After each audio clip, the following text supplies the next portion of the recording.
What's up, everyone? Read the title if you have any questions. Ironically, this is not a blanket, but this is a shawl for a commission that I just finished. I have to send it, but Canada Post is on strike, so it's not getting sent. So, yeah, that sucks. But after that, we're gonna do what we've been doing the past few lives. We're gonna break out the one of the blankets I have in my bag over there. And we're gonna try to do some progress on that.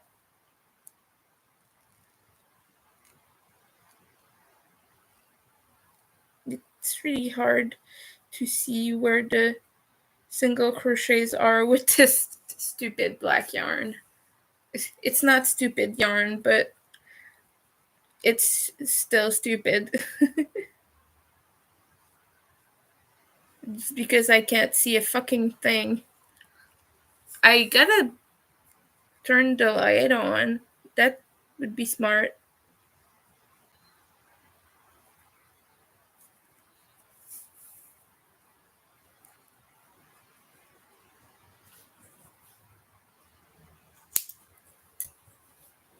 Yeah. There's a lady who was complaining online. Obviously, there's always a lady complaining online about young teens seeing softcore, you know what? And like when I was 10 years old, I would read Les Chevaliers d'Emeraude, which is like all the way softcore, you know what? And I never gathered a fucking thing about it. Like it never traumatized me or anything. It was widely inappropriate, but it was just that, you know? It was never a problem because I never, like, it didn't turn me on. I was a kid.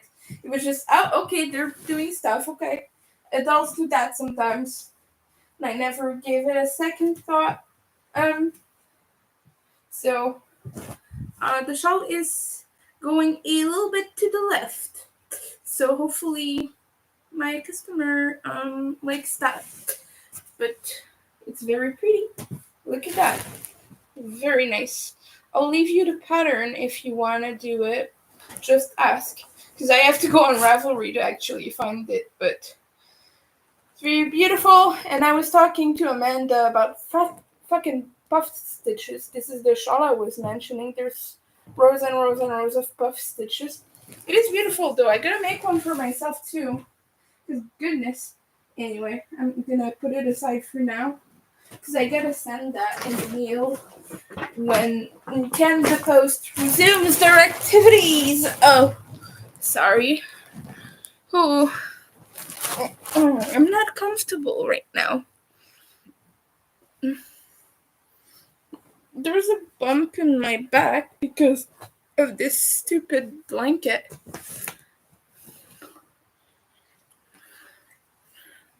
We're gonna work on this. Look. Actually, I think I am gonna weave an ends because it's getting out of control. Gah. See, I've done like these, but all of these are undone. I think I will just, for now, weave the ones in the join as you go places, like the exterior of the hexagons because it's easier. Maybe I'll do the middles later. How do I even proceed? It's kind of hard to get it in there.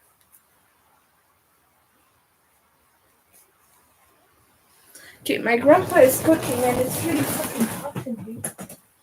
Hold on. Gonna crack it open just a bit to cool off. I lost where I was. That's just great. I was up there somewhere. Oh. It escaped.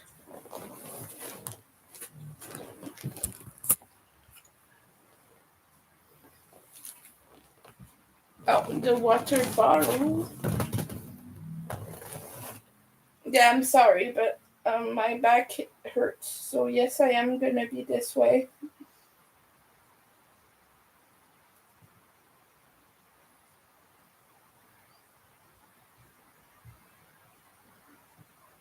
Do I gotta weave it in to the purple as well, like in between each parts of this? Yeah, maybe. It's hard because you're not presented with the full loop, like you're just presented with a bit of yarn. You have to figure out where it goes. Because I'm on the wrong side. I should have done this on the right side. It would have been easier. Because on the back of it, you're not presented with anything to weave it around. It's just kind of put it there, and but it's nowhere cohesive because it's the back of the stitch. You're not like weaving it around anything in particular. You're just kind of going where the thread goes over. Okay, I'm gonna go back in now. This is not nice.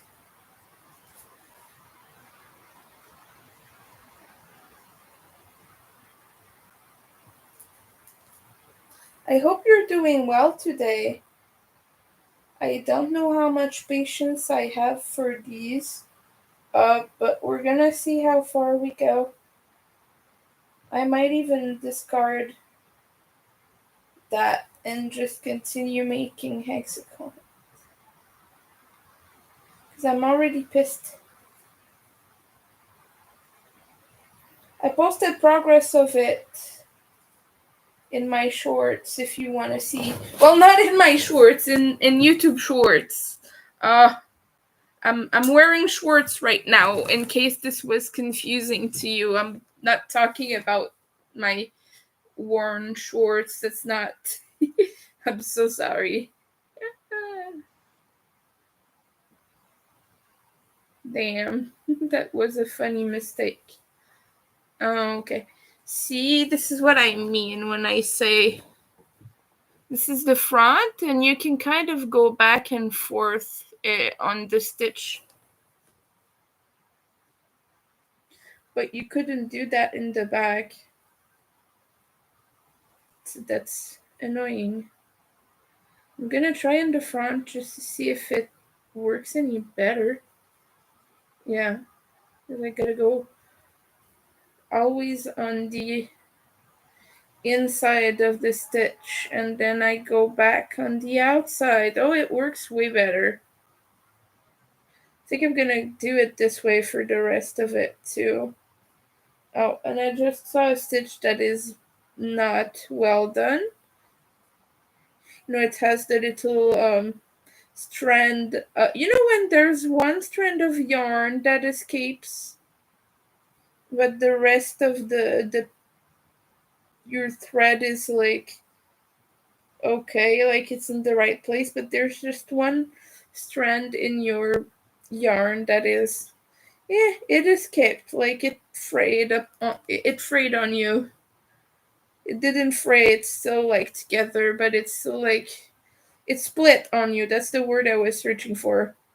When it splits on you, but your stitch is already completed and you're just like a row away or around the way or just not far. Sometimes you're way farther and you just don't want to frog just because you have one strand of thread that escaped, but you can see it and it annoys you because you made it, but people don't care and they probably won't ever notice because they don't know about that stuff, right? They don't crochet or they don't knit, so they don't necessarily know how to spot these extra threads.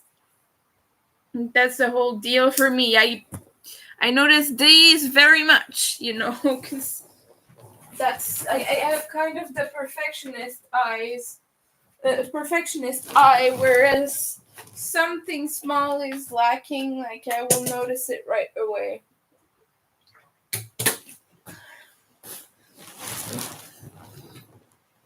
But yeah, we're weaving in some of the ends at least today. Because let's make this not too bad to worry about later, you know. I am feeling a little bit better from my meltdown. My head is still a bit foggy, but that's normal. Even if I didn't hit it, it would still do that. Because that's just what happens during a meltdown. Like, you get brain fog a lot of the time. Like, most autistic people I've heard about talk about meltdowns say they get brain fog and they're really confused and tired afterwards. My fingers are okay. They still hurt. My thumb and my pinky here still hurt. These, um, but it doesn't look like they're broken, it turns out. But, like, I was thinking maybe a sprain. Although when you're sprained, it does tend to be more painful than that when you're inactive. I'm thinking maybe I just got a good tension issue or, like, a little bump. Something that hurt a lot the day of, but, like, now it's okay. Like, I can work with minor discomfort.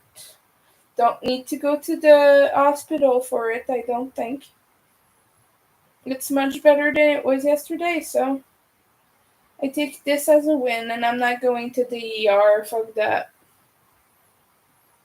Just I don't want to go.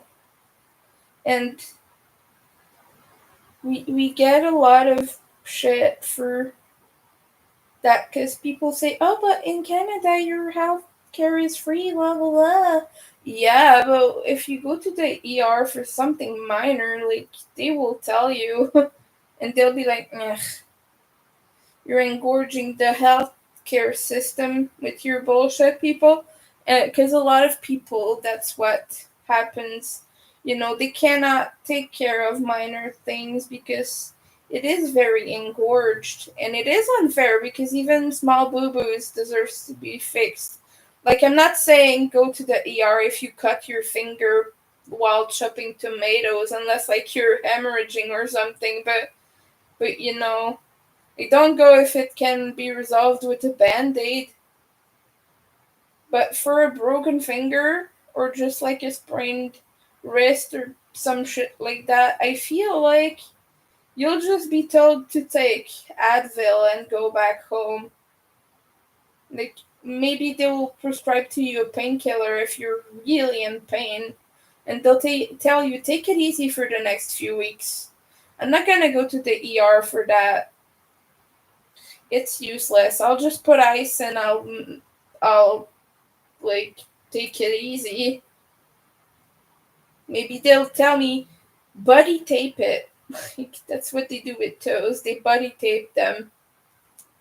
They do that with the fingers too. Like, they give you a little thing that you put over your finger with, like, foam. It's like a finger cast. If you have a broken finger or something like that, that's what they give you. I can't have that. It will impair my crochet. So, no.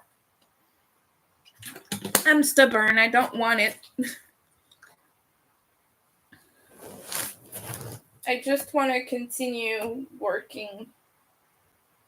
Well, I'm not working presently. I'm just doing a blanket for fun. But I just want to continue doing what I was doing. I want to continue streaming and talking to you.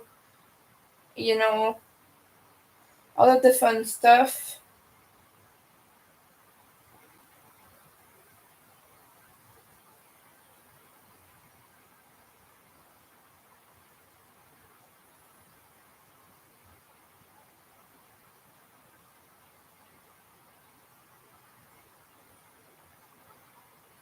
And this is actually nice to do. Because it's like just weaving the thread back and forth. Maybe I'll hate myself a little more when I do the part where you weave in the centers, because you do have to pull hard and to remember the direction and all of that. But so far this is nice. I think that's the part I don't like, is weaving in the center. Because, yeah, this is okay. Maybe I'll swear and I'll hate myself when I do it.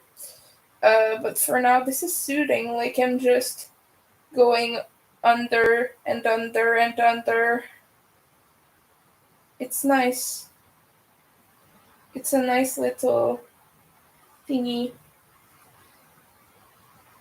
Oh, I do have to pull quite hard on this one, the yellow, because it's slippery. It's escaping a little bit.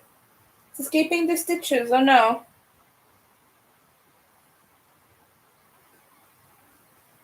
There.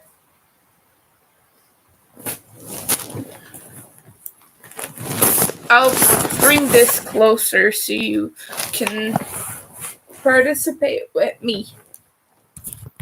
I apologize for the fact that you can see me lying down. I know it's not a pretty sight, but frankly, I don't care.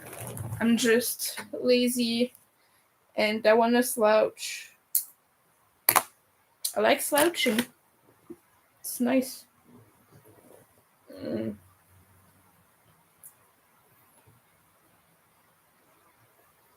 This is a fun project. Me, I just figured that I don't know why I'm weaving in those on the border, because I can just work over them when I do the border in black.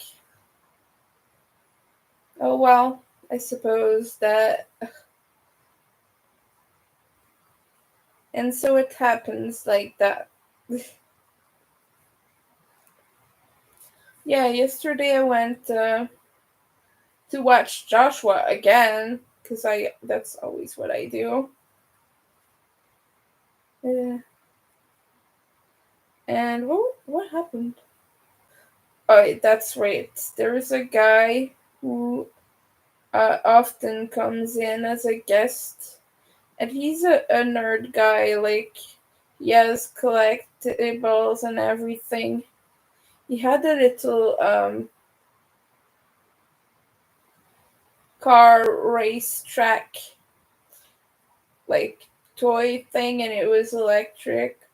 I had a very similar one, if not the exact same, when I was a kid. And Brian is always a sweetheart. He's always like, "Oh, but Winter, you're depriving us of your beautiful voice." He told me, "You should come on, you should come on." And I was like, "But there's 9 minutes left to the live." Because, like, it ends at a certain time, depending on, like, the host's day or whatever. Because, of course, he dictates that. That only makes sense.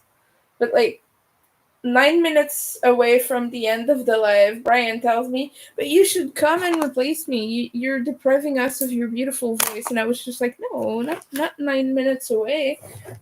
And Josh was like, "Yeah, no, not right now. That would be, like, completely useless."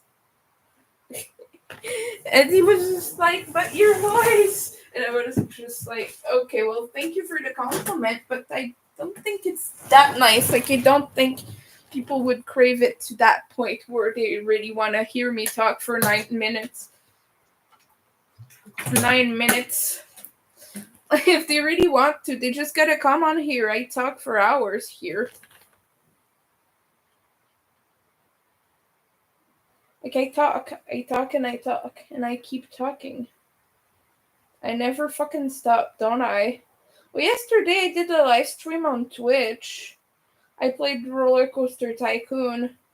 Did not get an audience at all. It's okay. I might do more of it today. Because I get funny when I play RCT. I get sweary and I get annoying. I get mean. It's kind of funny. I'm not gonna do it on YouTube, I don't think. Well, I could, because it uses StreamYard.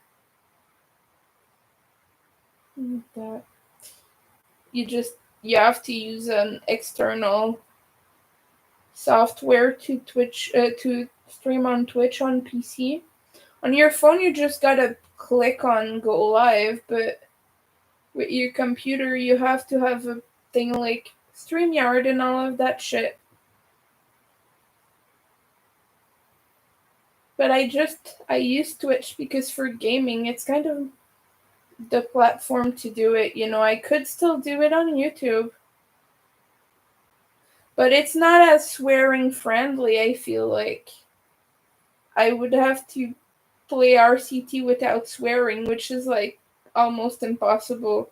Because even when I play by myself, fuck, and all of that, like I'll swear a lot. Hi, welcome in. Thanks for the like. I really appreciate it. Right now we are weaving in ends because I have a lot to do. And so I just want to do a couple, or maybe a little bit more than that.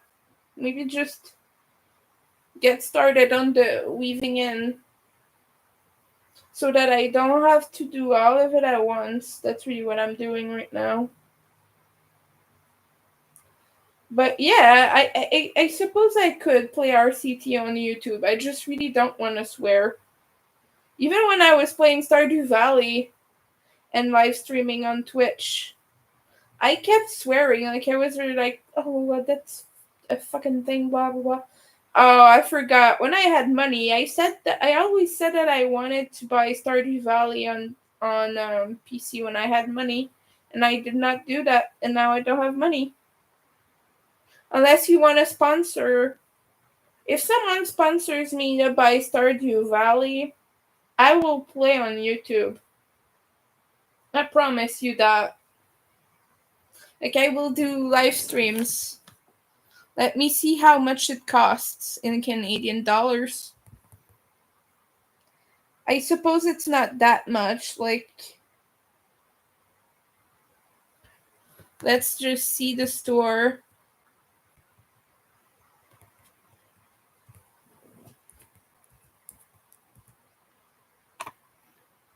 Stardew. Oh my. Okay. Yeah, I know that, but I want to know the price. It is $16.99, so it is $17. But with the DLC, it would come up a little bit higher. And mind you, if I'm buying this, I'm buying the DLC. So like about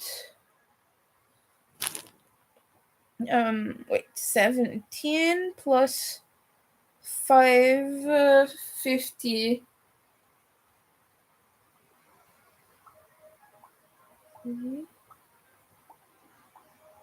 Like $22.50.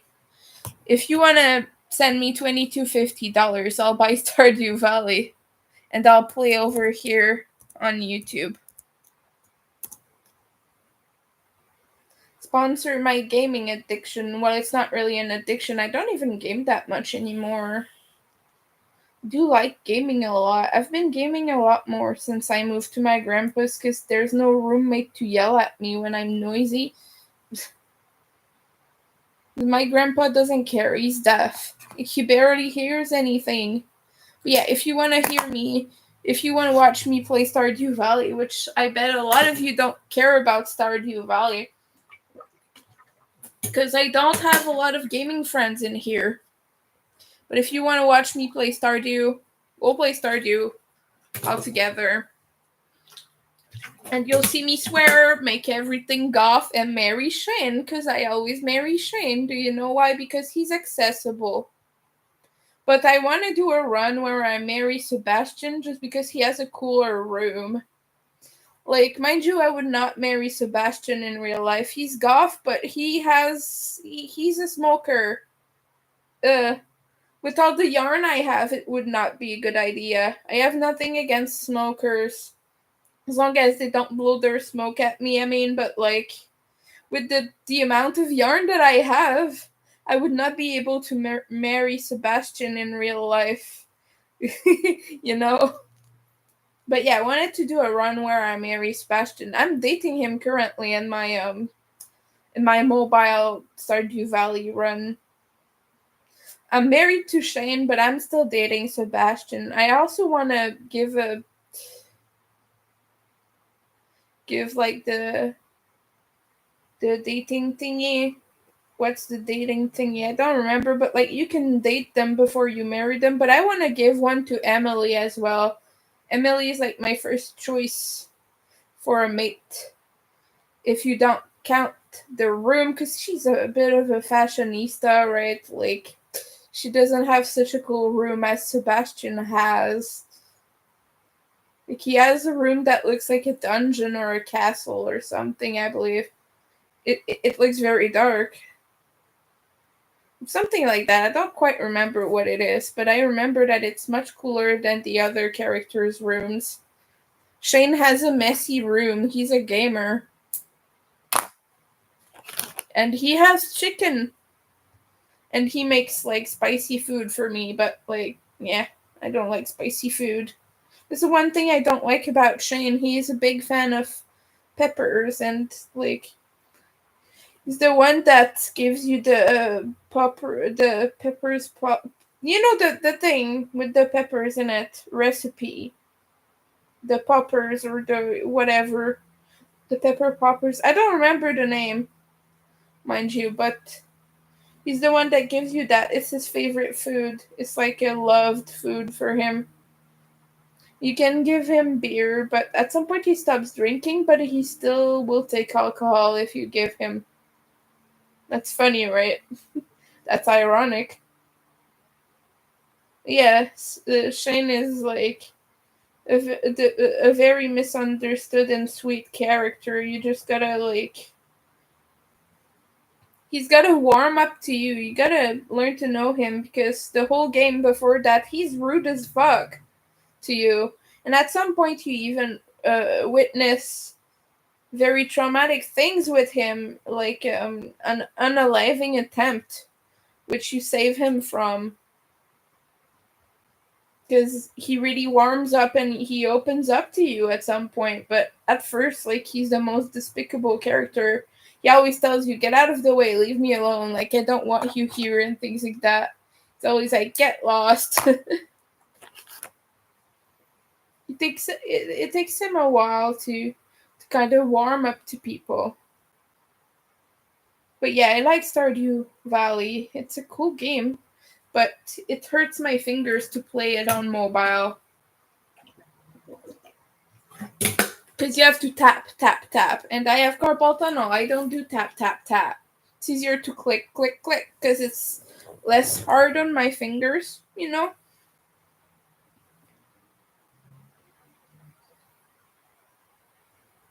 It's not as if it's a need or anything, but I could stream it. It would be fun. We would go on adventures and decorate our little farm. Now that I know how to play, just gotta have more better strategies in mind because I've been slow to pick up money. One time I dreamed, hey, what if all the money I made in Stardew Valley was mine in real life? Didn't happen, sadly. Like $3 million, I wouldn't say no to that. That's about what I have right now in game. Like I said, like I tend to spend all the money I make. I'm very spendy. I'm not very good at keeping up my money in games. Except in Pokemon. It is super easy to make tons of money very early game in Pokemon. All you do is very, very simple. You never buy any potions. You only buy Pokeballs just to complete the quests where you get items from like Professor Aids and whatnot. Like when you catch enough Pokemon, they give you stuff. So all you do is you never buy potions. You only go with what you do is you go back to the city and heal when your whole party is fainted or almost. Like, of course, you gotta keep one Pokemon, otherwise, you have to pay to be taken to the nearest Pokemon Center and reanimated. And you have to pay trainers if you lose against them as well. Yeah, just like always leave one Pokemon, go back to the last city, and heal your Pokemon. Sell everything you find. Only buy Pokeballs like a reasonable amount. When you get Great and Ultra, of course you will want to sell all your Pokeballs, your regular ones, and then get the upgrade. But only get small amounts, what you need to catch the Pokemon you don't have yet. And then at some point you'll be rich as fuck. And you'll be able to buy all your full restores and max revives and whatnot. Because that's really what you need later in game. It's useless as heck to have smaller potions and whatnot. Because your Pokemon can sustain a fight even if they're not full health when they're stronger. That's really how I do it. I tend to grind quite a bit and level up, like, very much so. My rule is always go 5 levels higher than your adversary. So if you're gonna do a gym, just you can kind of figure out what the Pokemon levels will be. Just go always 5 above. I always just go 5 above what I have to go up against, and it's quite easy. So, especially because I play on an emulator and you can speed up the game. You just like hold the space bar and it makes it go super fast. So, like, 5 hours of gameplay would take you a few hours, less than that.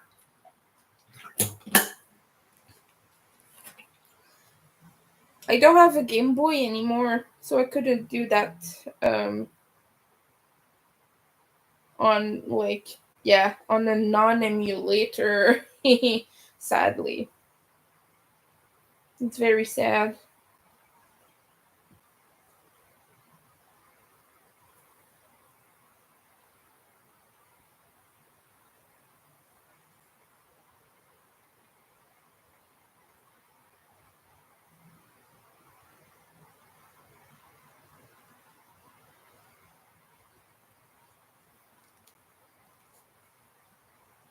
Also, yeah,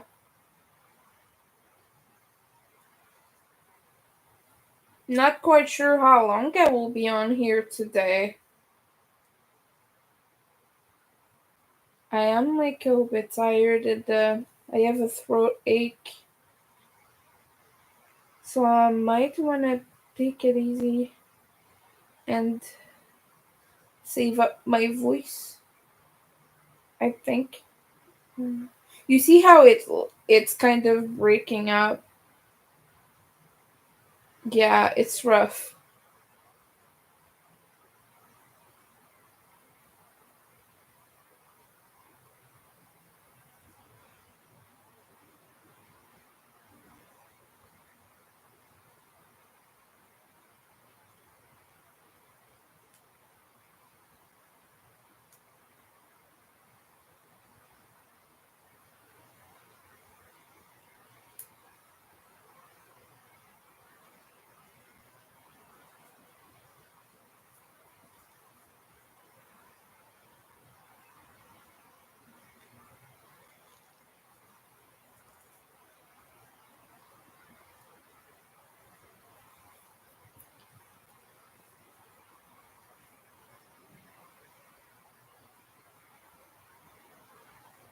We're just weaving in ends and being very chill right now.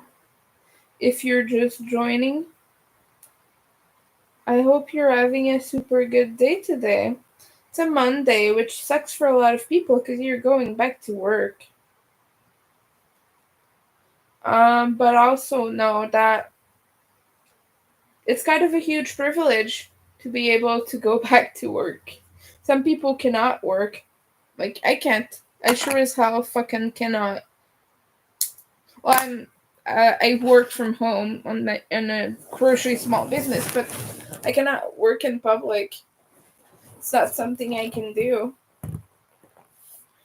Something a lot of people do, and they look down on you when you don't do it or when you can't.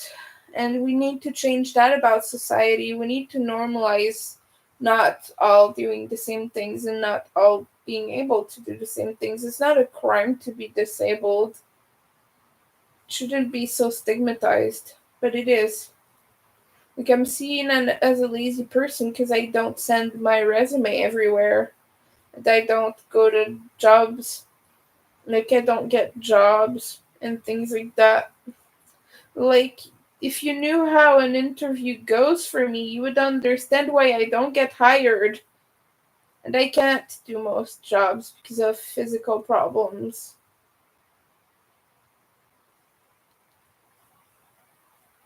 Because you guys hear a part of me that is rehearsed and that is carefully calibrated, but I cannot do that in real life. It's not something I can manage. So I don't have time, and it's not on my own terms. I have to improvise and I have to be all like clever and real, and it's not something I've ever been able to do. You people think I'm well spoken. Well, I hesitate and like that the thing on every word. And if I see the thing, it's not because I don't know. It's because I have a lot of brain fog, and sometimes I cannot think of things like of words and things that go in a certain place, or I cannot say it even if I know. Sometimes that's that also, but you people assume that I'm well spoken in all situations, and that I'm somehow able to come across make my ideas come across well, but I'm not. I'm not though. It does not happen. Even here, I say something and people understand very well what I say, and they assume, oh, you're good at putting your ideas forward, you're good at expressing yourself, but you're not seizing the essence of what I'm trying to get across. You're seizing the essence of what you understand, but it is so far off from what I initially set to say that it's discouraging, and it is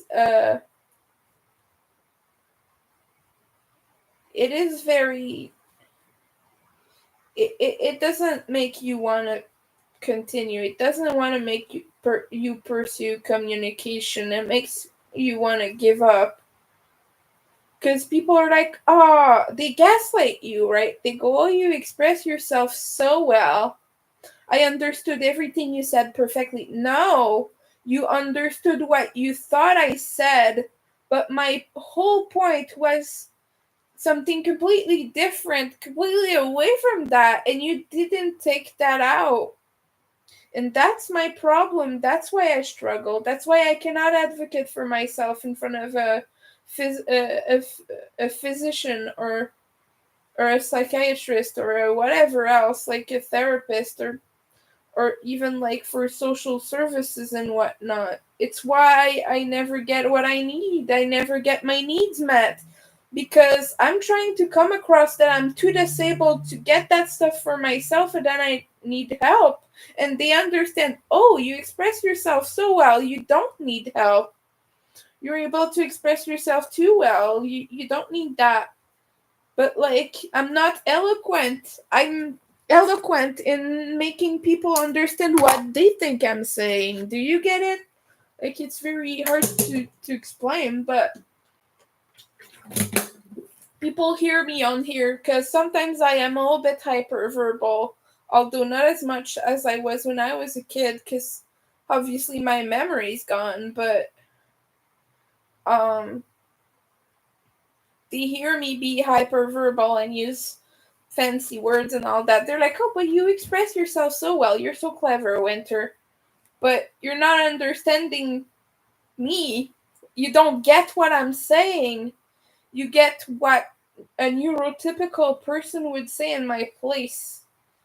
And you think that I'm way more able than I actually am, because I am way more. My support needs are deeper than you think. You assume that I'm able to make a phone call myself and get the resources I need because you think I'm strong and resourceful. It's not that I'm not strong, because strength doesn't necessarily come from being able to do things. It's more like your moral and your emotional capabilities. But like, you people assume that I'm super resourceful and responsible and like capable of doing all these things just because I speak well and I'm able to explain my needs. But in person, I become the complete opposite of that. I become so unable to even be with a person, like in front of a person. I don't mean with as in a relationship, but I mean like I become unable to be with people, around people, or to make things come across and to advocate for things and to educate people and to stand up for myself. Like, I will lose my speech and I will fold and I will fawn and I'll fold. Like, that's what happens when I'm in person. But you cannot understand that because you've not seen me do it. So you don't get it. You think I'm so good and so capable. But that's the thing, you really cannot know for a person. So please don't assume, not just me, but like in general, please don't assume. It's very ableist of people to assume they know things about you. Because they really sure as hell fucking do not. Like, that's the thing I was trying to explain when I explained to you that what we have is a parasocial relationship. Because you're not, you, even if like, as much as myself as I'm willing to put out there, you're never gonna have the full portrait of Winter, of who Winter is. You only get what you see on the screen. And so you think I'm this, but I'm actually that. And a lot of it is me. I crochet and everything, and you see the projects I like and what makes me vibrate and what I'm passionate about. You see that part, but you don't see the full extent of my disabilities. I'm the only one who feels that, because even people who see me in person, it's really hard to make it come across that you're super extra disabled and you're suffering and you're incapable of things. Because people see you with a lens of what they are able to do and what they perceive of you is through what they can do. So they think, sure, you can drive, Winter. You've just not tried enough. If you tried enough, you would be able, because I was able to. That's why people are ableist, because they are able to do those things. And then it creates internalized ableism, because they make people who are unable to do them believe that it's because they're not trying hard enough. Do you understand what I mean? I'm trying as hard as I can, but I'm not magically gonna change my brain. I might try as hard as I can, but I'm not magically gonna not be dyspraxic, and I'm not gonna be magically cured of all my problems. That's not gonna happen. And I don't like it when people act as if it's just my attitude that's the problem. Like, I try really hard on here to advocate for things, and people seem happy about it, and they're like, oh, but I'm glad you're speaking up. I'm happy that you're educating me, blah, blah, blah. And then 5 seconds later, oh, you're not positive enough. If you were more positive, everything will go right in your life. Or things like, just try. Oh, just practice. You'll be fine. I get told that on a daily basis, and you just don't understand that it's not how it works when you're disabled. I cannot just practice out of being unable to make a phone call or being unable to drive. Because I can practice scenario of a phone call for hours and think of all the possibilities and have a script ready for when that happens. But once the person says something that I haven't planned and demands that I speak faster and asks me to repeat 20 times, which causes me to lose where I was every time and have to start again. When a person says, are you there? Are you there? Are you there? Are you there? I lose it. I stop being able to talk. I cannot.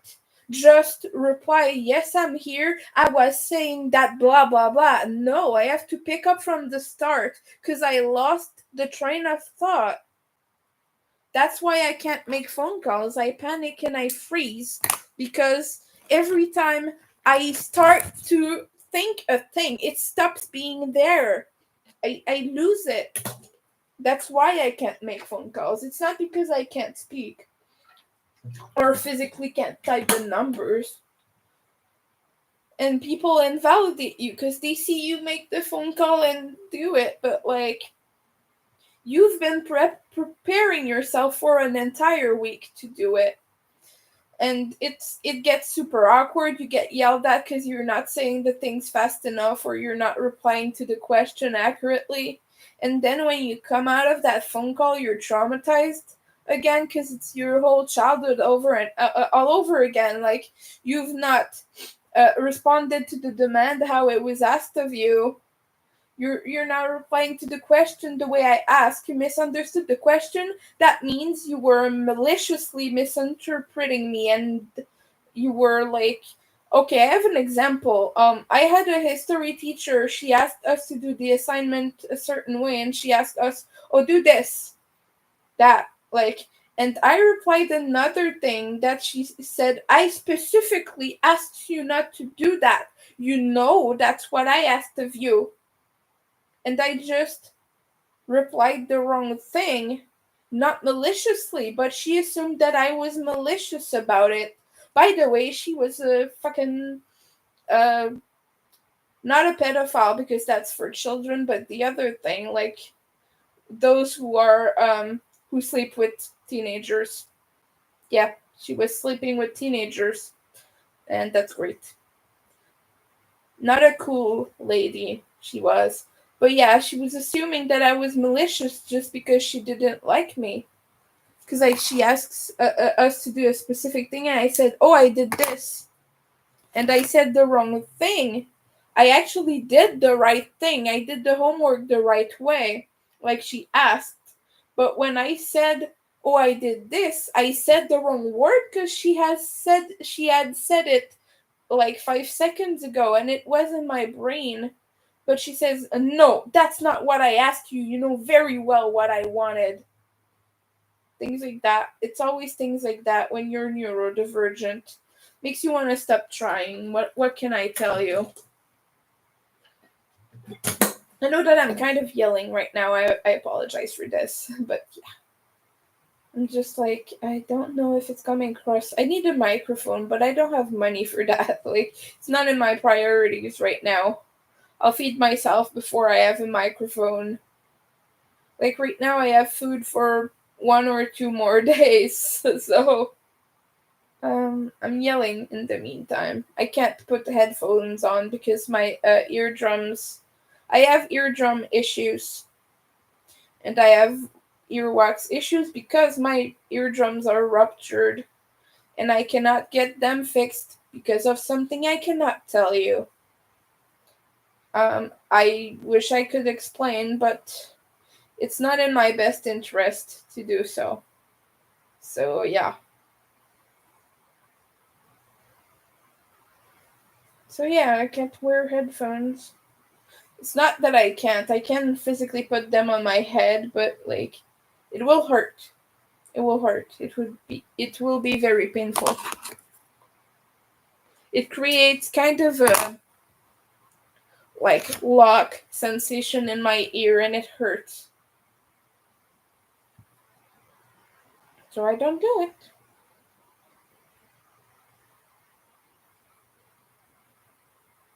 You know, yeah, that's the thing. That's why I don't have a job and that's why I don't do things. Because you hear me, oh, you're so well spoken. You're beating yourself up. You're way better than you say you are, and blah, blah, blah. But you don't get the stuff in my brain. Like, you just cannot perceive how much I struggle because you don't see me actively struggling. You're not in my mind. You don't see how hard it is for me. You just see the result. That is more often than not, you idealize it because you like me and you see good things from me. So you idealize the outcome oh, you did this thing perfectly, Winter, when in reality I know full well that I messed it up. And it's not because I'm beating myself up, but it is because, like, I was at this interview, I knew that I blew it, or I did this thing, I know that, like, um, I succeeded, but I broke everything, and now people are mad at me, or I went through this social situation and I'm still alive, but now everyone's angry at me because I said something rude. You only see the part that you want to see too. Like, you have to consider that. That's how parasocial relationships work. Not only do you only see what I show you, but you only see what you want to see. You want to assume I'm a good person. And you see me bitch and be annoying sometimes, so, like, you think I'm that too. But you won't, that's it. Like, you only see the parts that you're willing to see. You cannot have a full portrayal. That's why you can't trust people online, even your best online friends, because you only see a part. And that is true for in real life friendships as well. You only see the part that they show you, but you get to see how these people actually are. Like, you see their reality. You don't, you sure as hell don't see my reality. Like, you see an idealized version of me, of myself. You see a person slouching and crocheting, but you don't see all the sensory turmoil, like, that is around. You know what I mean? Like, you don't catch the vibe, but if you were here in real life, you would be able to see it and to feel it too. Because human beings are wired with, like, this physical sense of another human. We all have it. Even people who don't have empathy have that. Like, if I'm next to you, you're able to, like, understand my physicality in that space and the way I carry myself, because you can perceive me. But right now, you only see me in two dimensions. You have no perception of the dimension and the space and all the exterior things. Because, like, even if you know that I'm sensitive to sensory input and loud noises, you don't hear those loud noises, so you don't know that right now I would be, like, hyperactivated and everything, like, overwhelmed and everything. You would not understand why that there is a sensory, well, it's not right now, but you would not understand that there's a sensory overload underway, but you might be able to see that in real life because you would feel it and see it and perceive it, and you would be able to guess from ambient noise, possibly, if you didn't see it another way, you know? It's just like, it's a whole thing. This is a whole thing. This is like, if you want to see the full me, well, first of all, you would have to be here and you would have to be able to read my thoughts, but you would at least have to know me personally. You would have to speak to me every day. And again, I'm not saying that I don't like you. That's not what I mean when I say what we have is a parasocial relationship. That's just the nature of it. It doesn't mean that I care less about you or that I don't want you here. That's not what it is. It's just you cannot have a non parasocial relationship with someone online. It's impossible. Again, because all you see is one facet.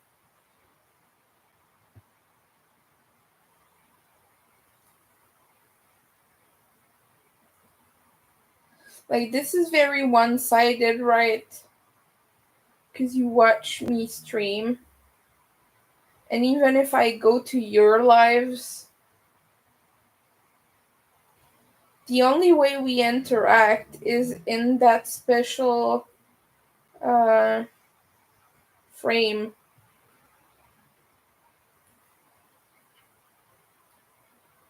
Like, you wouldn't be there to my wedding, most likely. Well, I'm not getting married, but you know what I mean.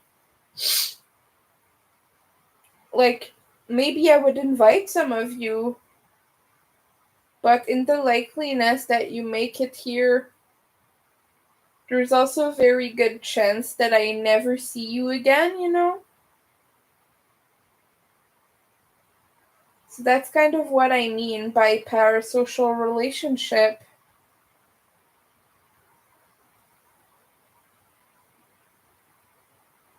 It's not less important, it's just different. And it doesn't mean that you can't be close friends with, well, semi close, I would say. Because I would still be cautious, but like, it doesn't mean that you can't be friends and uh, uh, entertain those parasocial relationships. It doesn't mean that you shouldn't either. It doesn't mean that they're bad, but it is just the reality of it. This is not. This is not. Um, it's different. It doesn't have the same function because here I control everything. And if I'm in a moment where I lose that control, I can just click the little button and you'll go away, you know? In real life, I can't just make you go away by snapping my fingers. I have to throw you out and yell at you, you know? But here I can just close, click, and stream, and you won't be able to see me in a few seconds. Or if I really wanted, I could close the browser tab or just close the whole browser. Or I could even turn off the computer by holding the button for a few seconds. Like I think it's like 10 or 15 seconds anyway. Like I would just hold that button and poof, no more stream. So that's how you determine the nature of a relationship and the impact it has on you. Doesn't mean that a parasocial relationship cannot deeply impact your life. I've been deeply impacted by a lot of you. Don and Jerry are super generous and kind people.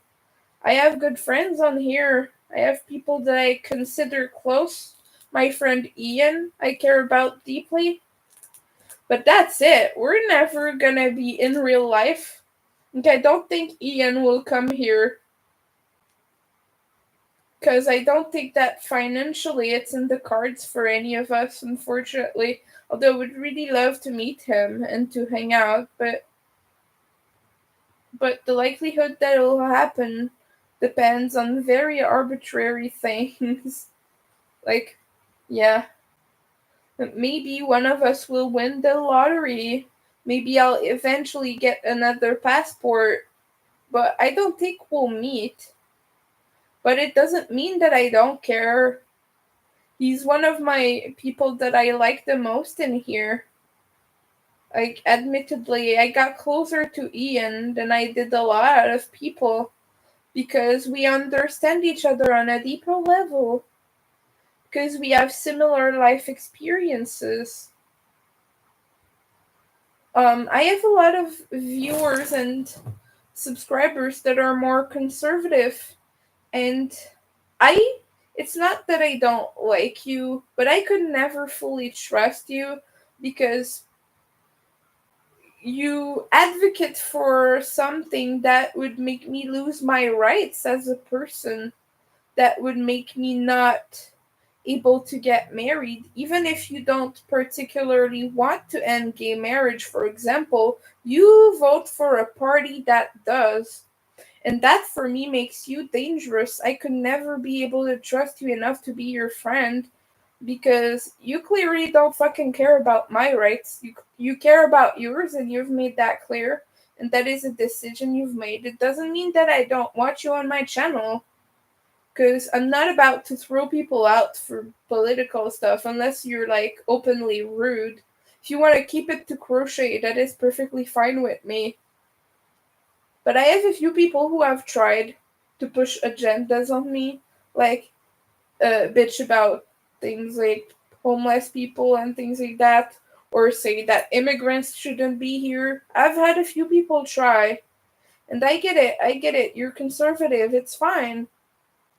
And I have people who categorically refuse to gender me correctly. But yeah, I would never be able to trust you in real life. I would never be your friend in real life. Because if it comes down to it, when that dummy Pierre Poilievre is elected, he's gonna want to do what Trump is doing right now. He's gonna want to suppress trans rights. He's gonna want me to not be able to get gender affirming care if I want or if I need it. And you're gonna vote for it.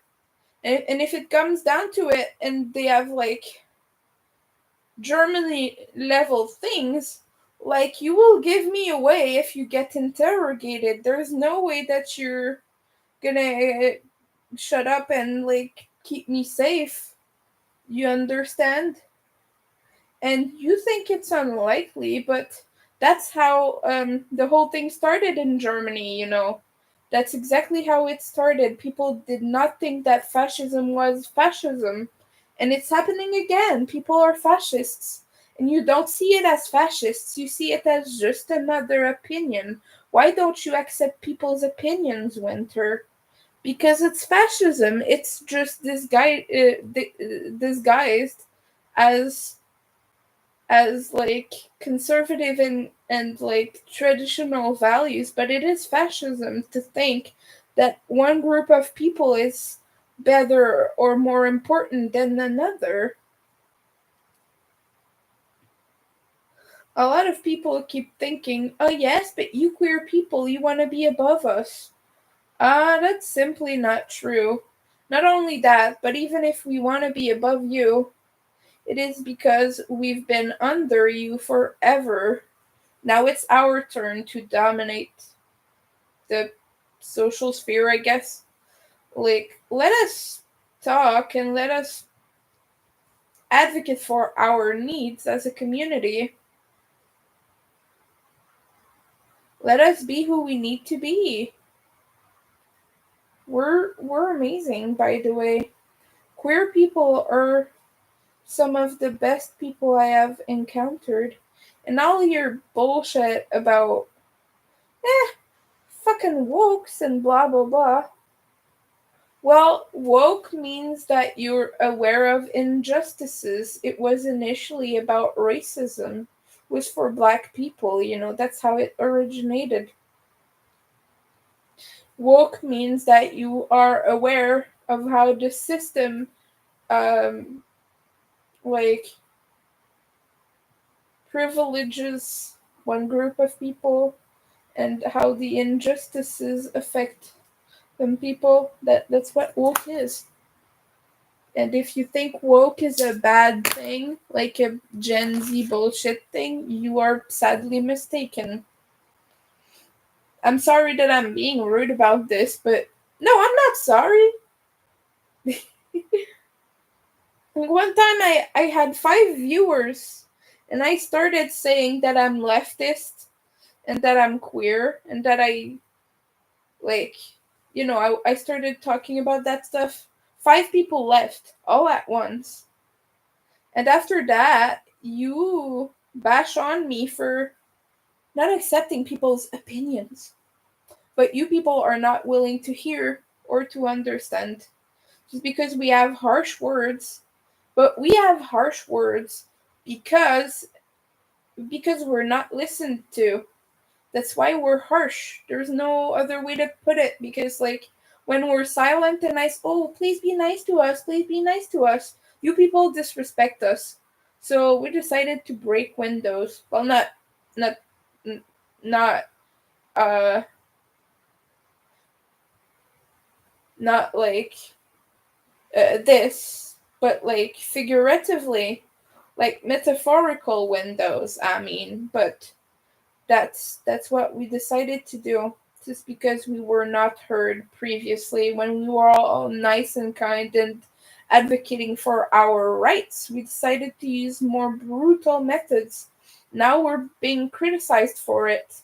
But when we were nice and sweet, you all were just like, nah, not important. Nah, not my battle.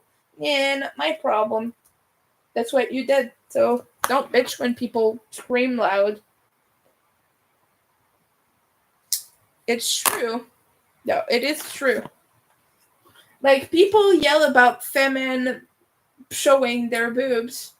Like, people complain about that. But when we went in the streets and, like, raised concerns about injustices perpetrated against women, you people were just like, silly women. And now they're like, ew, they're showing their boobs. So disrespectful. They don't respect themselves, blah, blah, blah. People always have a reason to complain. That's it. Like, they just don't want to hear. They just don't want to hear what the problem is because they are comfy in their little mittens. My goodness, like, leave the comfort for 1 second and you'll see that the portrait is more grim than you think. You live in your little bubble. And you're offended that I'm saying that because you feel like you're a good person. You feel self-righteous. I don't feel like I'm a good person just because I advocate for those things. I feel that I'm a good person because I care that those people are treated unfairly and I want to help resolve the injustices as much as I can. Like, mind you, I'm definitely not doing enough. Although I am doing what I can as a disabled person and a person who has severe social issues. But, like, we could all be doing more, myself included. And but that's the thing, you're comfy in your little slippers. You don't see the injustice because you don't need to be treated better. Your rights are not impaired. You are not necessarily disabled or as disabled as another person would be. So you think that they are creating their bad situation and that they're just like not doing what they need to be doing because you don't understand that. You don't live that. You don't think that queer people are treated unfairly because you're straight. You don't get looked at funny in public for having a partner of the same sex. You don't get called slurs in public. I get called slurs sometimes. That's not happened a lot, but it still has happened to me. You don't get called slurs. You don't know how it feels. You all tell us just ignore it. Just ignore it. But you don't know what it is to feel unsafe in public because you always feel safe in your little comfort. You don't think that maybe there's a transphobe who's gonna bash your skull in because you're not trans. You can just say, hey, whoa, I'm a woman presenting in a woman's body. You don't need to be mean to me. And they'll be like, oh, okay, excuse me, I thought you were trans. And you'll be fine. And you can even pretend to be transphobic too, and they'll leave you alone. But I am trans. I get treated poorly when I advocate for myself. When I say, hey, my name is Winter. Hey, I use they, them pronouns. I get mocked. I get laughed at. I get yelled at. I get screamed at. I get told that I'm like I have a power trip and that I just like making my emotional regulation depend on other people. That's what I get told when I just ask people to be respectful to me. You don't know what it feels like to be told that every single day. So you think that I'm exaggerating and that I'm asking for too much because you don't see my reality. If you saw that reality, you would see it way differently because I thought the same before I came out. I thought, that's too much. Like, these flamboyant people, they could be just a little bit more normal and they'd be accepted. But that is simply not true. People are not unwilling to accept us because we're different. People are unwilling to accept us because it profits them to not. Like, it's in their best advantage to fit in. So they're not gonna go like, yay, I love when these people stand out, because it challenges their little comfort. It challenges your comfort. It doesn't feel comfortable for me to tell you that you're transphobic because you refuse to use my pronouns in my name. Well, not my name, because, like, you guys don't know what my birth name is, and I prefer to keep it that way. Some of you do. Some of you do. I'm still glad that you call me Winter, though.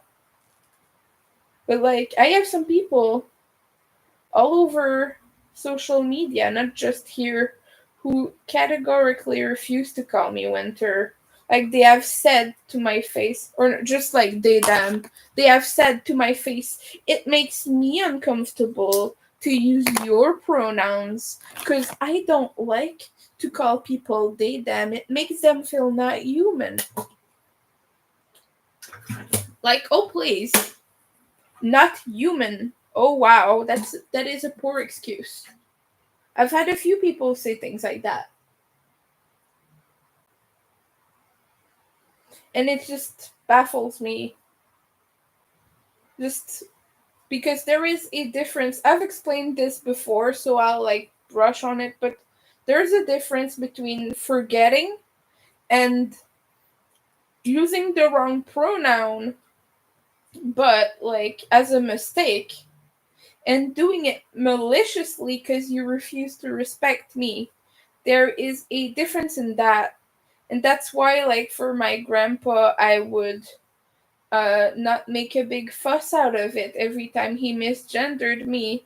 But I'm gonna start to make a fuss about it because he's made it clear that he's transphobic now. He's made it clear to me when my aunt said, oh, he's just an old guy, he doesn't understand. He's made it clear that he does, and he's mocked trans people plenty in front of me. And he's called a family member, and he's made fun of me for asking to be called Winter. Like, he was guess what she did? Dead name just asked them to call them Winter. That's what he said. Word for word. He thinks I don't know. I talked about this yesterday, right? He thinks I don't know, but that's what he did. He mocked me on the phone and he laughed about me. And people keep telling me, oh, he just doesn't know, he just doesn't get it. No, he's proved to me that he does. Yeah, I even had a little debate about that with him. There was a guy, like, on TV. No, not a guy. It was a woman. That's right. It was a trans woman on TV. A criminal, a convicted murderer, actually, that was transitioning. And it was brought on the TV as it was a man disguising as a woman because it's from conservative media, which my grandpa likes because he is conservative. But he was like, he really thinks he can get away with it just by wearing a wig. And I was like, no, Grandpa, this is a trans woman. And he said, yeah, they'll see it in the blood test. No, she's not trying to get away with her crime. She's transitioning to be better in her own body. And he was like, it doesn't matter though. They will always know that he's a man. And that's how he proved to me that he gets it. He understands. He understands. He just doesn't want to. He just doesn't accept. He just doesn't accept. And that made me sad because I thought, for a second, I thought he was really not malicious about it. Like, I wanted to believe that he was actually not malicious about it. I really did, because I thought he was a nice man. And I mean, he's not bad on every account. Like, there is good in all of us, you know. But on that, like, it scares me to be here because I don't know if the political situation goes wrong. Like, I don't know if I would be safe. And that makes me sad because, like, you always want to think that people you love accept you, but it happened like 2 days ago, right? Or I think it happened yesterday, actually, on the phone. Yeah, I think it was yesterday, but it was not long ago, right? And ever since it happened, like, I have this kind of sense of dread and sadness about it.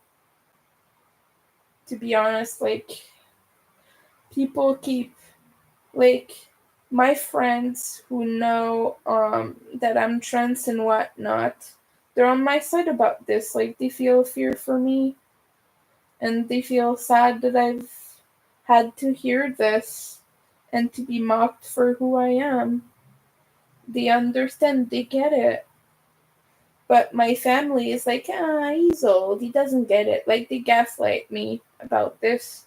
Like, my feelings don't matter because I could hurt a family member sensibilities because they don't like trans people. Yeah, that's fine, but like, I don't like being mocked for who I am. It doesn't matter that it's an old man who struggles. Like, it doesn't matter from who it comes, it still hurts. You know, I'm not just gonna give someone a pass because they're older. Like, if he genuinely did not understand, I would. Like, for a long time, I did give him that pass because I thought he did not understand.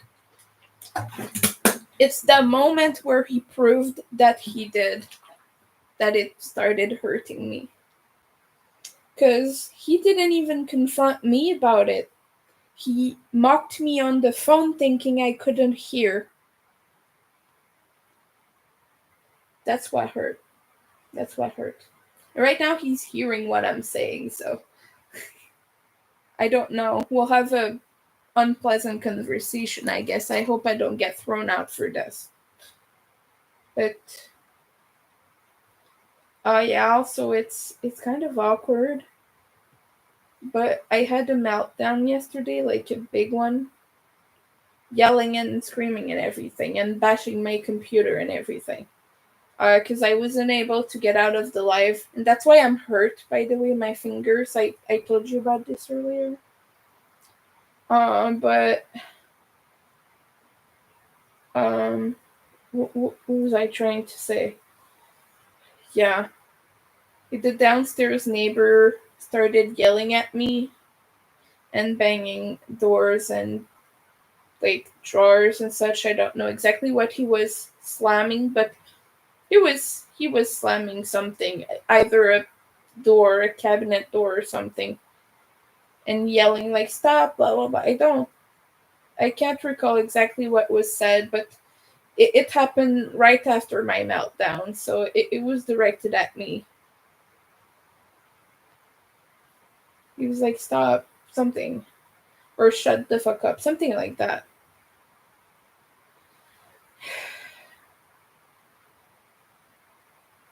Damn, when I'm in that state of mind, like, I get so paranoid and so scared. Like, if you're neurotypical and you've never had a meltdown, let me explain to you how it normally goes. Depending if it's a sensory meltdown or an emotional meltdown, it can be quite different. And it depends on a few things, but like your senses are all heightened, right? You start to feel everything more. The sensory input, it's like your brain is bombarded with 20 different information all at once. And like, they're yelling at you, look at me here, no, look at me there, no, look at me here. Like, they're fighting for your attention, but you can only take in all of them at once. You cannot choose. It's like you just cannot choose which one to care for. Like, they're all screaming at you simultaneously. And then you get super self-conscious because your whole life you've been told that it's like that you're misbehaving and all that. Like the fault is put on you from other people. Yeah. So you get super self-conscious and you can get even paranoid at times because you're like, everybody's looking at me, everybody's hating on me, because a lot of the time it is true. People are hating on you for having a meltdown. You don't get this if you've not had one, but people get scrutinizing and they're like, you're misbehaving right now. You're not a proper adult because you're blowing up for no reason. Yes, of course, no reason. That's right. No reason. You know? It's difficult to have a meltdown. It really is. It hurts physically, mentally. You get tired, very, very tired. You get sad. You get depressed, and you're scared that people are gonna abandon you. Because God's no, I've lost so many friends because I've had meltdowns. I've lost about 20 plus subscribers and counting because I have meltdowns sometimes live, and when it happens, I lose subscribers. I've lost a lot of subscribers because of this, or people that are still subscribed but just don't come back to my channel because I've had the meltdown and like they're like, oh, but winter is so weird and scary. It just feels like people are always gonna abandon me because I'm not good enough or I'm not capable of controlling myself enough. Yeah, it's not great. And yeah, it just like when your whole body is bombarded with information all at once, it hurts physically and mentally. It's just like you're on fire. You're not able to put it out. You have to tolerate the flames. Because if you don't, you're gonna blow up and you're gonna scare people. You're gonna abuse people. You're gonna be hurtful. Sometimes when you get a meltdown, you can tell people off very, very, very, very strongly. Yeah. And people don't understand. They put it on you. But the one thing is like sometimes you'll hurt yourself too. Some people do it, some people don't. I do. I have SIB.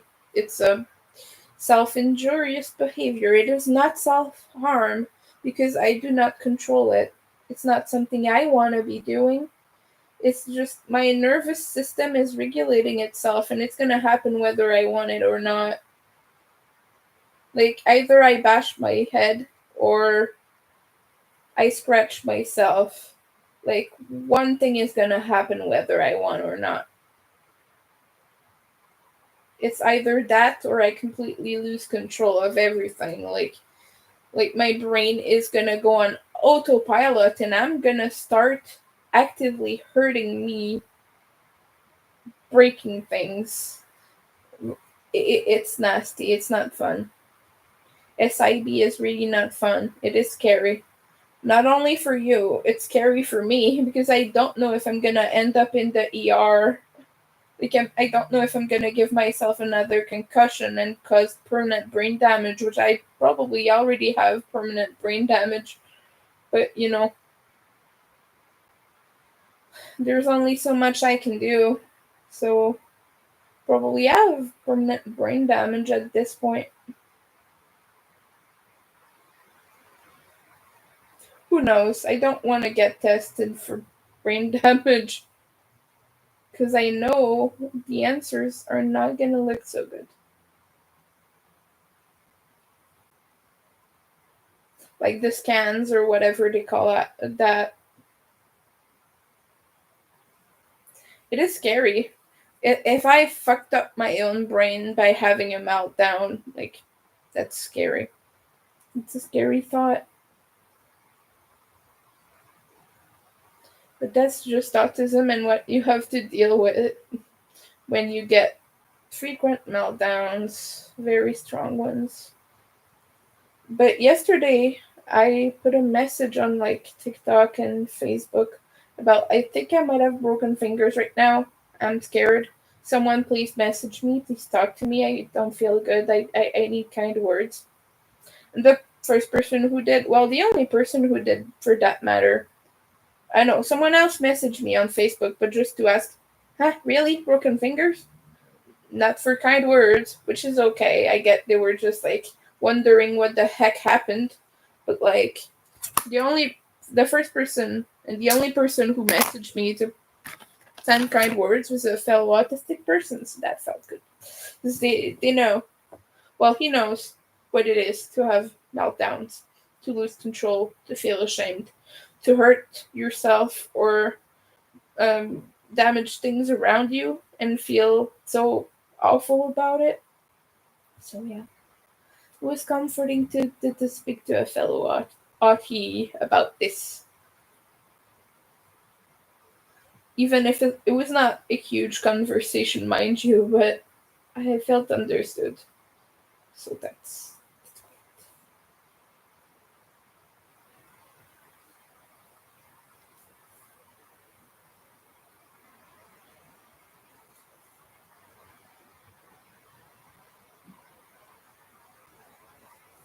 But yeah, about the trans thing and about being mocked for asking people to call me Winter, like I don't know, like sometimes my grandpa likes to make fun of people for very stupid reasons. But at the same time, like this is me, this is my person, and this is my comfort. And I was fearful that this would happen. Now it has, and like I don't have control over that anymore. I have to just accept that he will never accept me.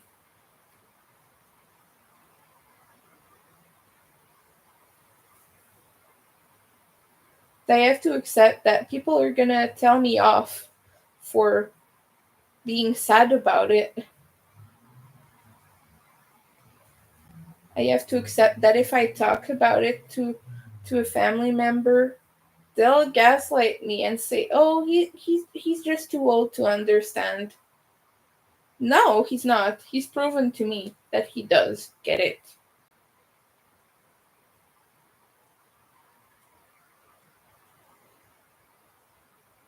Hmm. Like it makes me want to cry that I don't have a safe space right now where I can be myself. Like I couldn't hang my flags in my room if I wanted to. I don't want to because of the hassle, but like I'd like to have flags one day. I'd like to put my flags up. But it makes me sad to know that if I really wanted to, I couldn't. Because I'd be like, not another rainbow thing, you know? I know it sounds petty to you, maybe if you're not queer, you don't understand it, but flags are the way we um not identify ourselves, but like the way we express who we are. We show our color to the world, and it's one way to uh, feel like we have acceptance and love from our community. It's a way to recognize each other. It's a way young people have to know where they're safe. Like I would hang my flag to make young people know that hey, I'm queer too. You're fine. You can talk to me. Like I'm here if you need. You know. I have a young viewer, a young subscriber who is queer. Like the first thing I said to that person was, "Hey, you're cool here. We're alike. You're safe here. You will always have a space to express yourself." It's what young people need. So that's one of the biggest reasons why we have flags. It's to make other people know that we are safe. And now that's a kind of symbol that is compromised because Like people are starting to say, yeah, yeah, but what if the fake flags and what if the fake symbols and blah blah blah, you know? And yes, I know there are a bunch of hateful people who do that shit, and it sucks. And it's a tool for performative allyship too. There are people who, straight people who wear pride flags, rainbow flags, trans flags, and whatnot. Just so, oh look, I'm a nice person. Look, I'm safe, I'm safe. But they wouldn't hesitate 5 seconds to give you away if like they got interrogated. Is your friend queer? Oh yes. They are this and this and that, and they want gender affirming care. Go get them now. Like they wouldn't hesitate a second, but they wear the little flags just for the social points it gives them. It's super stupid. But I guarantee you, I've seen things like that happen.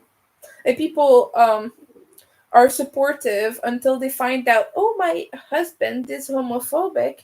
Oh, but it's just his opinion. He's entitled to his opinion. Oh yeah, he's entitled to be a bigot. Like you'll stay with a person who hates on your friends. That's great. That's fucking great. Let me tell you, if I had a partner who shit on any of my good friends, I would be seriously questioning that, and I would seriously be questioning the relationship because I've been in very toxic relationships. I've had boyfriends who tried to turn my parents against me for buying me a tattoo. He was like, huh, you're rich parents. You're so privileged. I will never be able to satisfy you enough to buy you a tattoo because I'm poor.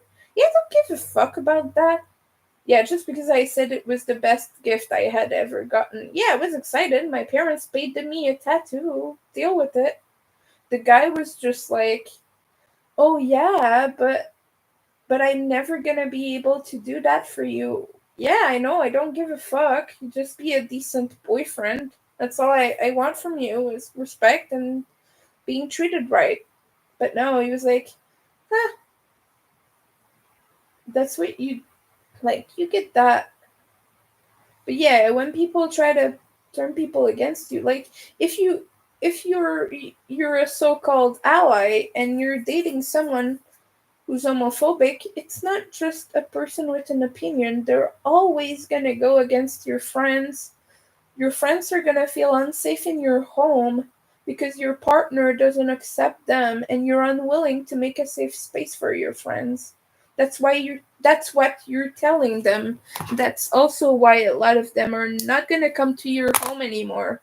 It's not just because your boyfriend doesn't like them. It's because you as a friend has refused to make a safe space for them, and they resent you for it. They resent you for that. You preferred your own comfort to their safety. Oh, I don't want to end a relationship because I like this man who hates my friends. Get what I mean? Like it's not just disagreeing with the way a person lives their life. It's completely just straight out refusing to make a safe space for your friend. That's what it is. Like there is no safety in my book. There is no safe space for homophobia, transphobia, racism, all of it. Like racism. What's the other one? Any kind of bigotry and judgment. It's not safe. I will never provide a safe space for bigotry. And I get told that I'm a bigot because of that, because that's their talking point, right? Haha, you're a bigot. You don't let bigots be bigots. Yeah, that's like the paradox of the double tolerance paradox. You cannot be tolerant if you accept intolerance, because if you accept intolerance, it means that you're intolerant. Tolerating something hateful goes against tolerance, the very basis of it. That is the double tolerance paradox. That's why it is a flawed argument to say, hey, this is just an opinion, you should accept that and move on. No, I'm actively combating your hateful opinion. That's who I am as a person. I am queer. I'm here. And I don't remember the rest of it. Yeah, sorry. I know that I'm having harsh words again. I have a lot of those. But I'm an angry person who is rejected by the people they thought were safe.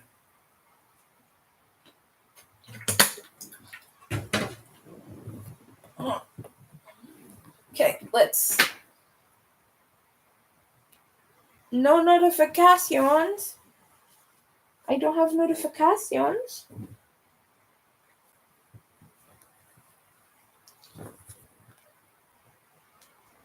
You will make me think of some.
Sorry, I'm arguing with a conspirationist.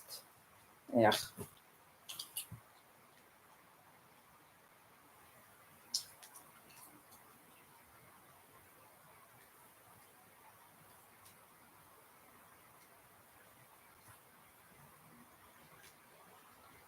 He's telling me, look at this guy, he's predicted the situation in Israel and Ukraine. Excuse me, I was seeing it on TV when I was like 9 years old. People knew, people were aware. People who had a TV and a brain knew that this was going on.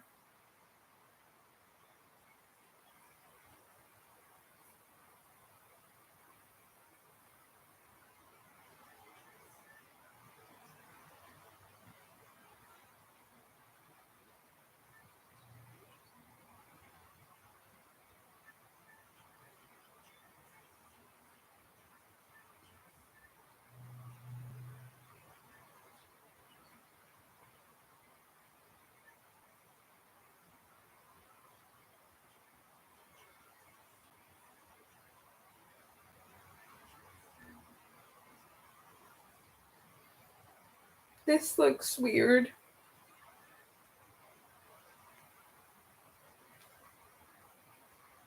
But yeah, hello here. Sorry for the rent. Well, not really. I'm not sorry for being myself. But yeah, I'm venting about all the bullshit going on in the world. And look at my pretty tattoos. You can see most of them today. Let's see if I have gifts on Pokemon Go.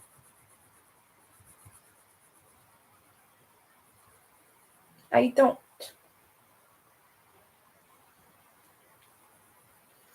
I do need to feed my Eevee though. Give your buddy a treat. Yes, yes, Nana berries. Yeah, my buddy is doing the adventure.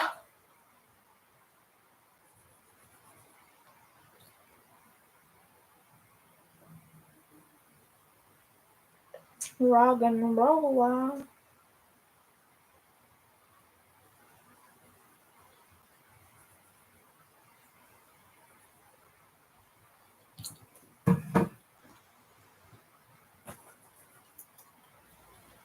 Oh, I want to pee so much.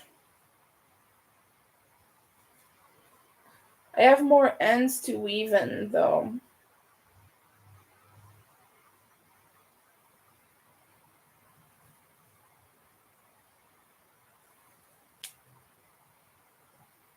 Oh,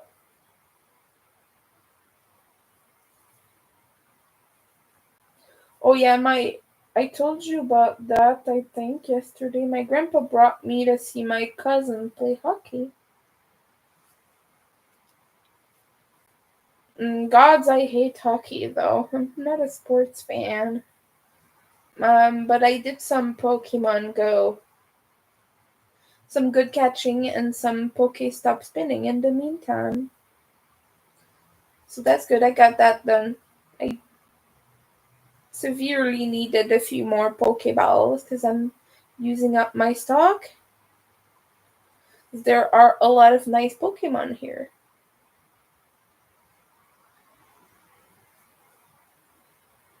So I think I came across as antisocial a little bit. Like my grandpa was talking about me on the phone. Yeah, I brought Winter, and he was like complaining about me without even a complaint. That's when he laughed at me for asking to be called Winter too.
Mm, my goodness. A lot of people are unwilling to hear you about how you feel because it hurts their sensibility and they feel like you're just complaining for the sake of complaining because they don't understand that like for you it is a thing and it's like just the way they see it is not beneficial to you in any way. Like to them you're just raising up oceans for no reason. Like you're just yelling too loud for something they don't understand.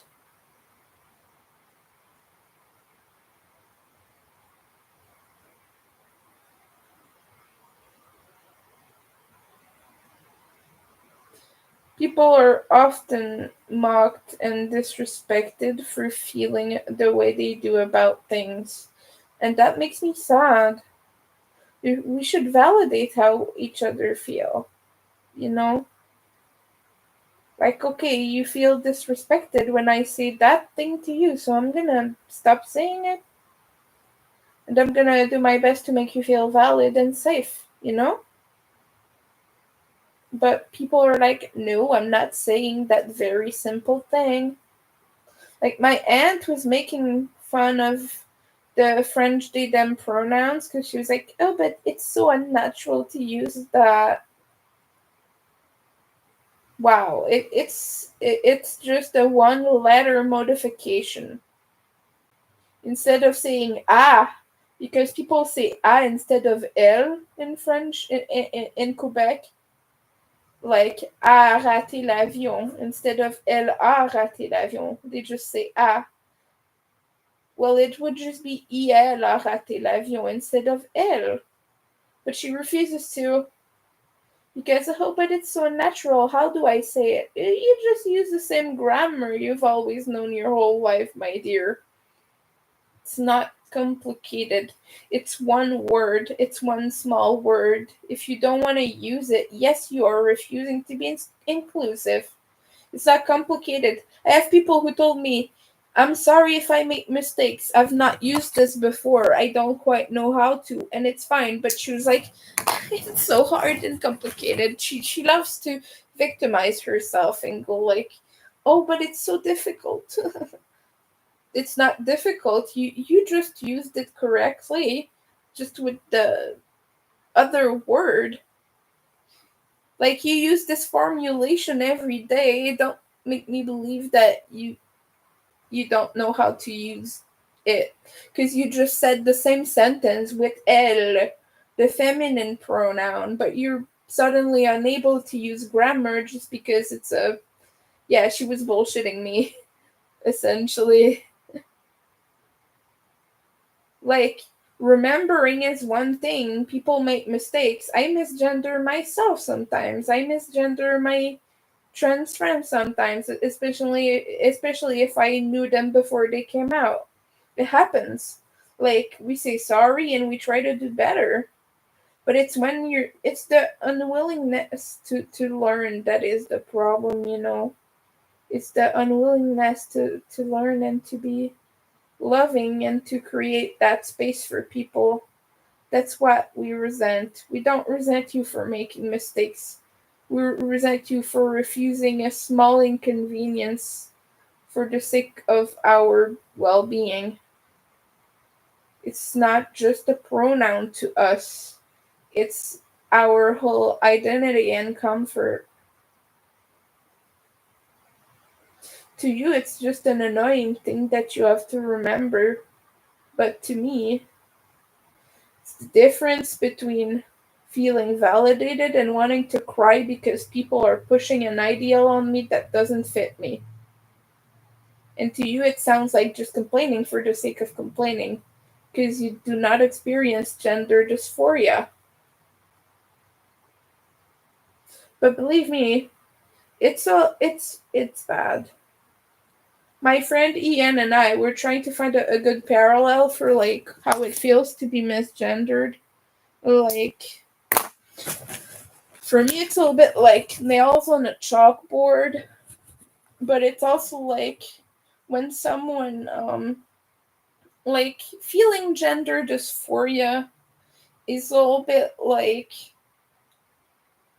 you're a woodworker. Well, you make toys. You make vintage wooden toys, all right? Like that's your special interest. You've done this for years, and people keep calling you a woodworker and ask you to make furniture. That's a little bit how it feels to be trans sometimes. Like maybe you understand this parallel a little bit better than you do other things.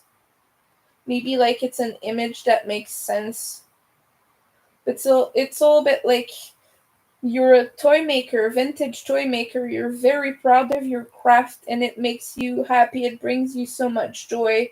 People keep calling you to make them cupboards, beds, bed frames, um, nice little tables and chairs, like matching sets and all of that. And you just, in your heart, you just want to make pretty toys.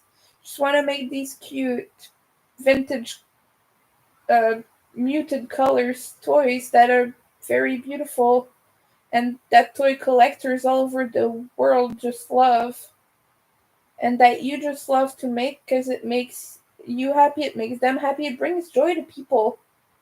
But ah, I need a new table for my living room that I'm redecorating. I know this woodworker, you know? That's what it feels like to be trans. You're the woodworker to people. You're still able to do the furniture. You just don't feel complete and you don't feel whole. You feel like it's not really you. You feel off. It doesn't bring you joy. It's not you. It's simply not who you are and who you want to be. And sure, you can refuse to make the table and chairs, but people keep asking you about this. They don't demand toys from you. You don't get orders because you keep getting orders of furniture. And people, when they refer to you, they're always like, oh, I know this woodworker if you want someone to make you something. And then people just hear about you from uh like word of mouth, and they keep hearing about how good you are with furniture, but nobody sees your toys ever, so you don't get a chance to showcase and to make things for people. It's the same thing being trans. People keep referring to me as a girl. Oh, she. So people start seeing me more and more as a girl, like people around me, my family and such. They really, really, really are comforted in that idea that I'm a girl because that's all they ever hear about me, so they don't have to challenge that because outside people, they don't say they don't say, oh, Winter is trans. They say she. Oh, she's a girl, man, mademoiselle, which is miss. But like they're always comforted in that idea of femininity towards me, you know? And that's why they don't ever have to question that, and why they keep misgendering me because that I'm their woodworker. I'm not the toy maker to them, you know? But I want to be the toy maker. And when I tell them, hey, I'm actually a toy maker, I don't really enjoy furniture, they're like, oh, it's fine, it's fine. You're still able to do it, right? So they're like, oh, but it's fine. You're still a girl to me. It doesn't matter because my preferences and how I feel doesn't matter because they keep being comforted in this idea that their perception is right.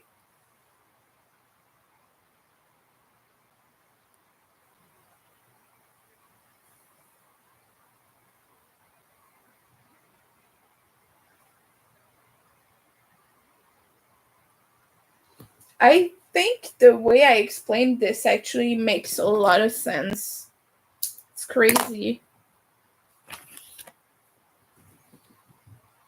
I'm sorry that it's a bit heavy handed, I get it. Oh, I did many ends right now. I'm proud. I still have a lot to weave in though. I'm gonna continue. Yeah. Oh, sorry, I have hiccups. I'm gonna keep the middles for another time. Is that I hate weaving in middles because of the knot. You have to knot to make a knot and then to go the opposite way. Well, you don't have to, it just makes it more durable. It's a lot more work. Starting to be proud of this little blanket here.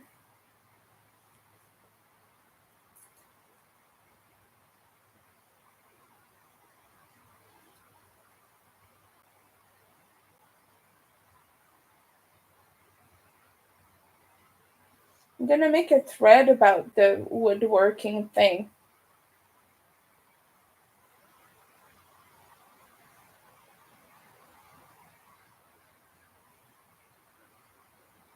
'Cause I think it'll be popular.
Oh God. Where was I? Hey boy. Oh. To get stuck. Okay, I've weaved this and oh. This one. This one. Oh, I've almost done I've done most of this now.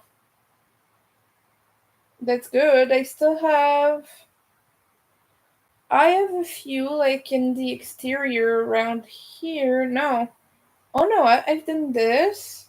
And this. Oh, I think I only have one left. After the centers.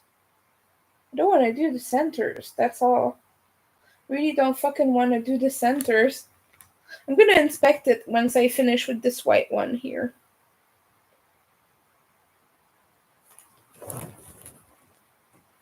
Maybe we'll continue, I don't know.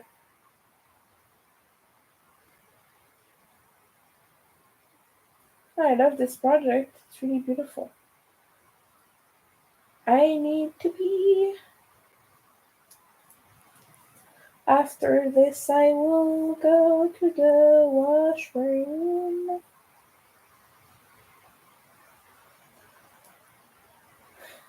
You want to know something funny and weird? I call bathroom bathrooms because it makes me laugh. It's so old and decrepit. Well, decrepit is a word in French. I don't even know what the English translation is. Broken down in rooms. That is a room where bats would be. There would be bats on the ceiling. And it sounds goth, so I say it, and it makes me laugh. So yeah, I'm gonna go to the bathroom. That's why I say it. It's not because my English is too bad or because I forget the TH. Because we forget TH sounds a lot, and it's hard for us French Canadians to do so because there are not really TH sounds in our vocabulary. But I just like saying bathroom. It's the room with the bats. Makes me laugh. The room with the bats. The bathroom. And it's also a Batman thing. The Batmobile, the Bat Cave. Well, there was a club named the Bat Cave. Long, long ago in London. It was in London, wasn't it? I don't know, I wasn't around. I've been in London once in my life, and that club was closed a long time ago. Way before I came there.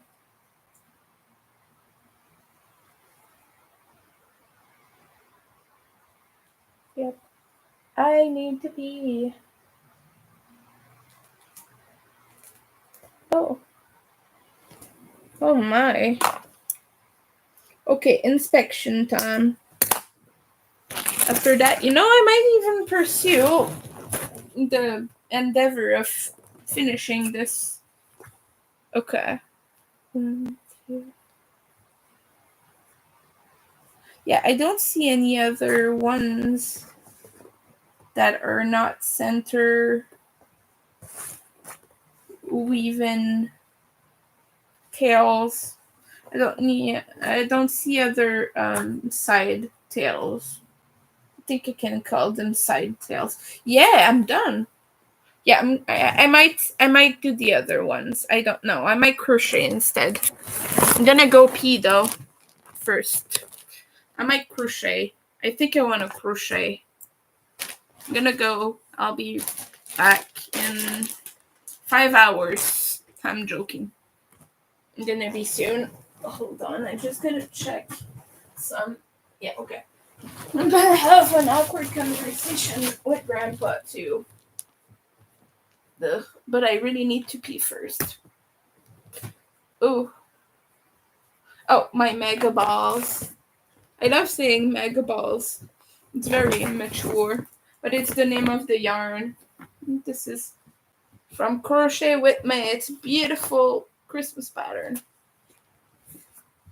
They still have Halloween yarn, but I really want to work more on the mosaic. No, not the mosaic, the hexagon blanket.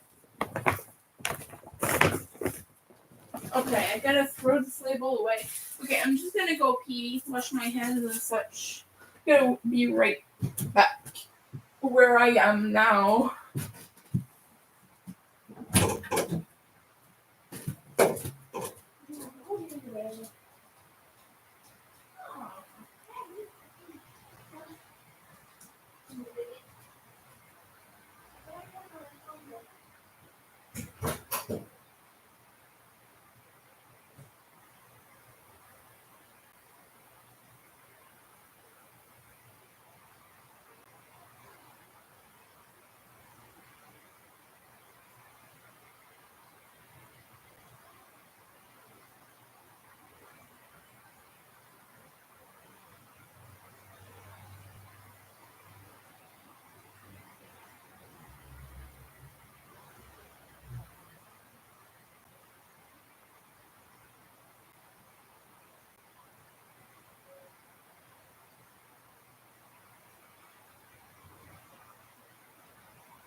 Oh, we might have company over here.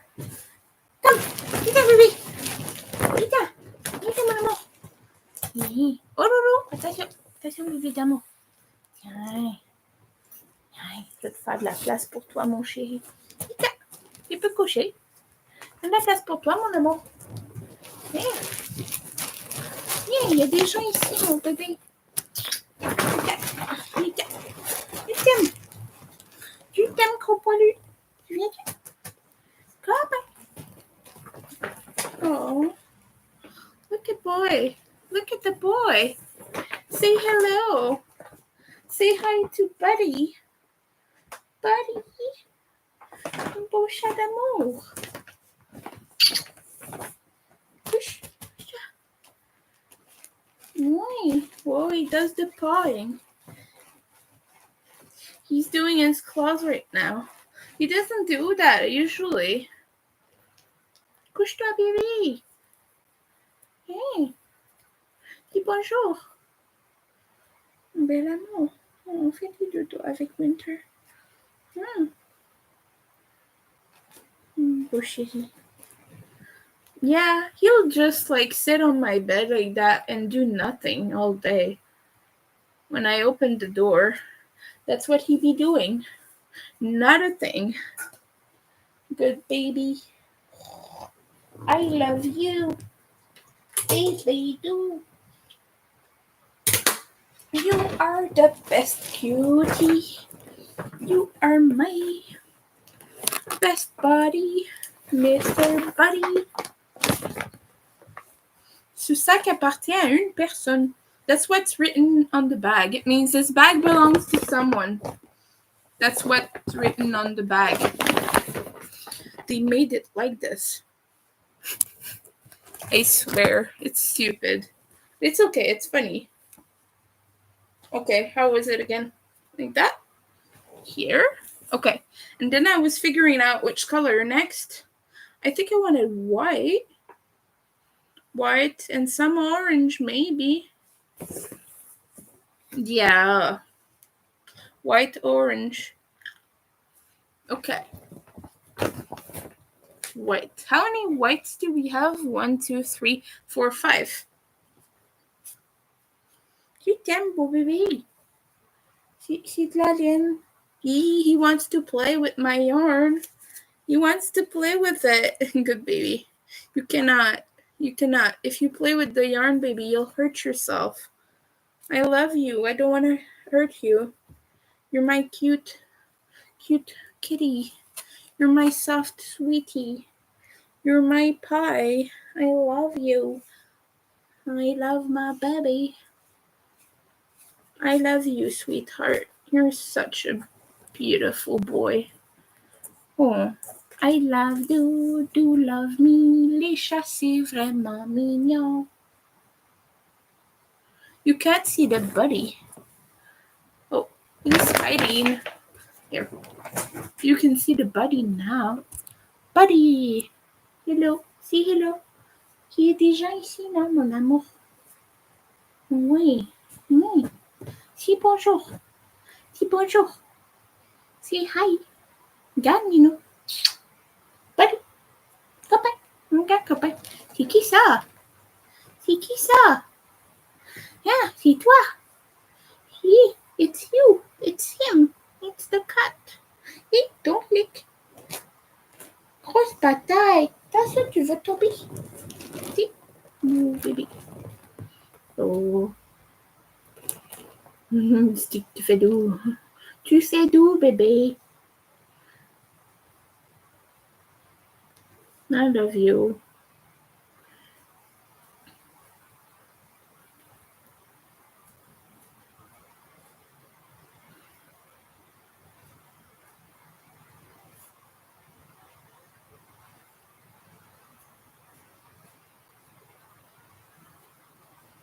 He's the softest kitty. Softest boy. He likes my yarn. He wants to eat it. If you like kitties, you'll be satisfied because Buddy is the guy. I'm trying to sing something that isn't copyrighted. Excuse me. This will be awkward at best. It's okay though. 1, 2, 3, 4. Okay, I need 2 more clusters. Well, clusters or scales or whatever they're called, right? I don't know.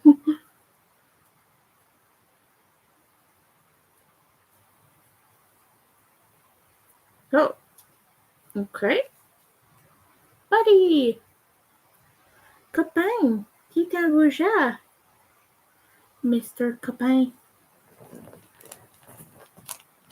No! Don't! Baby! Qu'est-ce que tu fais? Qu'est-ce que tu fais? Oh la la, you can't play with that. It's not yours. Sleepy, sleepy, baby d'amour. Oh, damn. Oui, tu peux jouer avec moi, juste pas comme ça. Oh, you damn. Well, you're so stimulated. He's hyper-stimulated right now. Good boy. Oh, bon bébé d'amour. Buddy cam. There, just like this. There. You can't see me so well anymore, but it doesn't matter because you can see him. He's the star of the show now. He's the streaming star. He'll talk to you if you want. Just say hello, buddy. Just say hello to Buddy, and he'll say hello back. He'll wave his tail or something. Fun fact, cats wave their tails when they're hyper-stimulated. So right now he is. Wickerbusha. So he's a little bit overwhelmed right now. All the attention and all the noise and all the yarn flying about. But don't worry, I won't let him chew the yarn. It's not good for him. It could get lost in his digestive tract. It could be a problem. He could necessitate emergency surgery because of this. So be careful with your kitties. This is just a PSA. Like, be careful. Your cats shouldn't play with yarn, especially if they have claws. Like, it can break their claws, and it can get stuck in their digestive system. Not a good look. You don't want to be calling emergency veterinarian clinics because your cat has ingested yarn. Not only is it a little bit embarrassing to tell them, I'm stupid, I let my cat play with yarn. Oh, bye-bye, buddy. Bye, mon bel amour. Okay, bye-bye, baby. Aw, Buddy is not camera ready right now, so we're gonna close the door. Bye, baby. We can go shop. Yeah, my grandpa is with his girlfriend right now, so I didn't see him when I came down. By the way, a reminder, there's a little thumbs up button that if you click it, it shows me to more people. So if you want to click that, I would really appreciate it. Thank you in advance. But yeah, that was a little glimpse of the baby. The sweet baby that we have here. He's a loving, kind creature. More loving and kind than humans, for sure. But that's right, I wanted lime green, not orange. Oh well.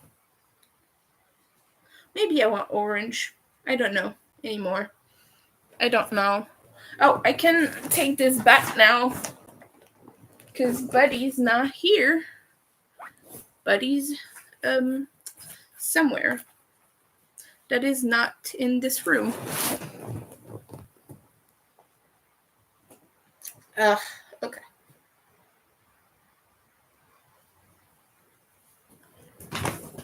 I wanted green, but I've not put any orange on that edge yet, so I'm gonna go with orange. Dark orange. Naranjo. It's in Spanish. I had Spanish classes when I was in college for 1.5 years before I changed programs. Well, no, I was thrown out of school, reapplied 2 semesters later. Well, a while later, because you have to take like one break and you have to have a contract if you get thrown out. You have to be on a contract and they track your progress and everything. So that's what they did. They tracked my progress. And that was bad, and I was thrown away a second time. Not even joking. I came back like a year or 2 after, though. I finished college, but I did not finish university. It's not the same thing in Quebec. It is different. Because college is pre-university here. It's not a replacement program.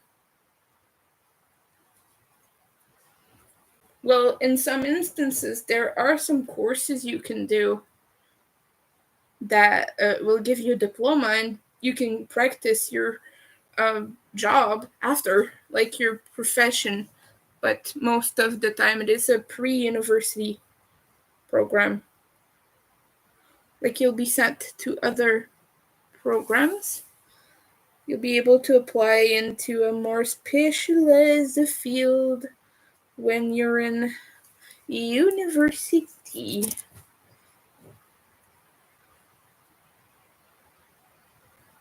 And we have scissors and a little cutter snip. A snip. We call this a snip. I like snips. They're fun. It's this here. Very fun.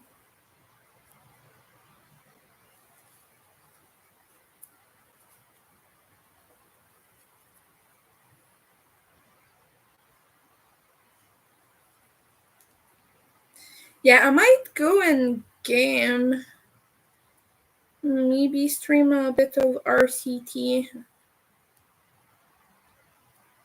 Though I can't do it too long because StreamYard doesn't give you unlimited hours.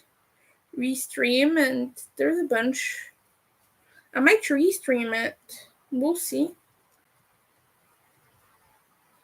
If I'm honest, though, I don't know my password for Twitch, so I'm gonna have a little bit of a problem if it doesn't connect automatically like it did on. It connected automatically on StreamYard because StreamYard is top tier.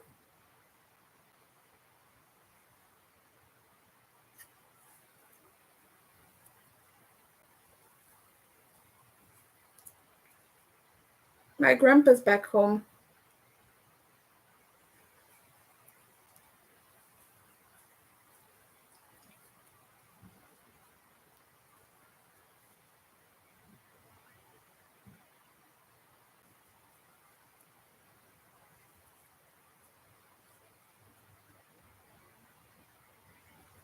I'd like to know what you're all working on, if you would let me know.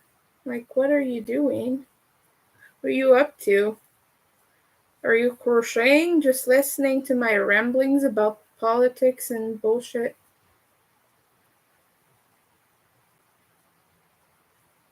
I'd love to know, to be honest.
Oh, yeah.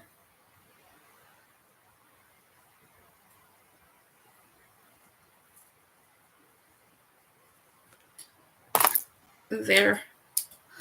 Alright. I think I said that I wanted to do orange because the green is like already shown a lot in that part of the blanket. Yeah.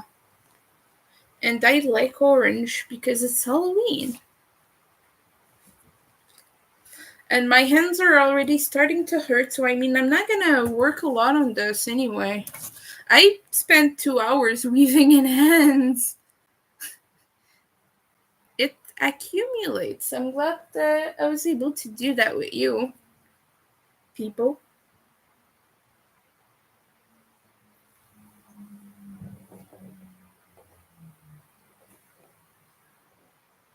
Okay.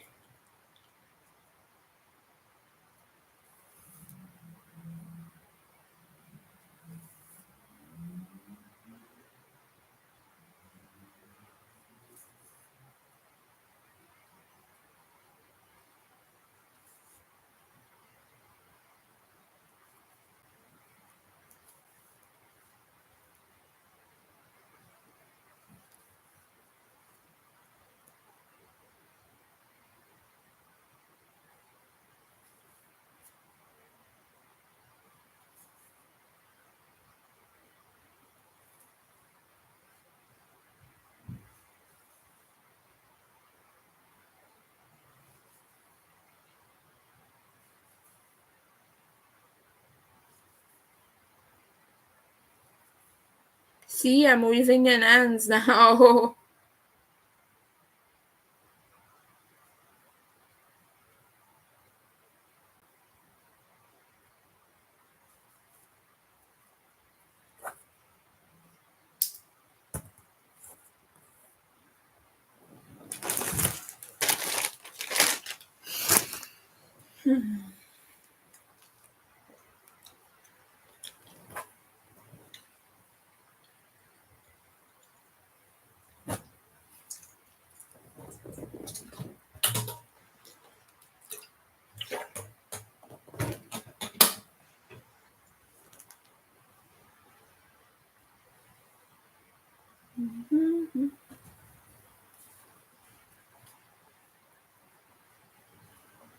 Okay.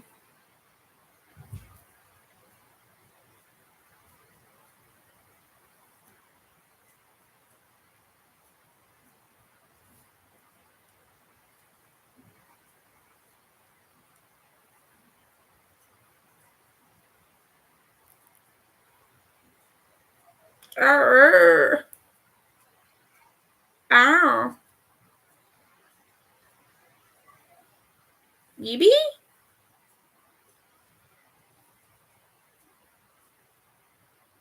I think the boy wants me. We'll see. Be quiet, you're bébé. Make him roll.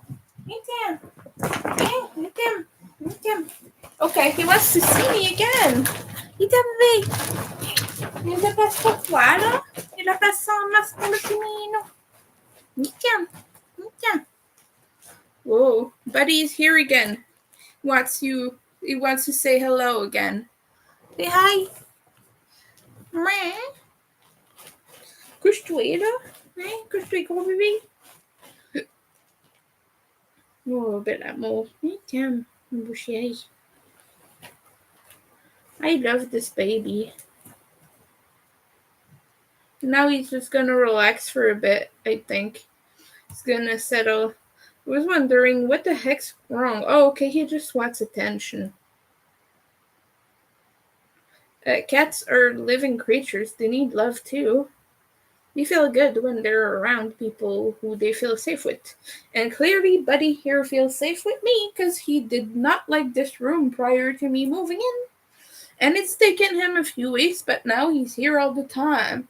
And he complains when he can't come in. So that's good. Good, baby. You t'aimes. You t'aimes, gros bib. C'est un beau chat. Tu savais-tu ça? Yeah. And he likes to watch me crochet, as cats do. Oh, you're cute, bye. Mon beau chaton.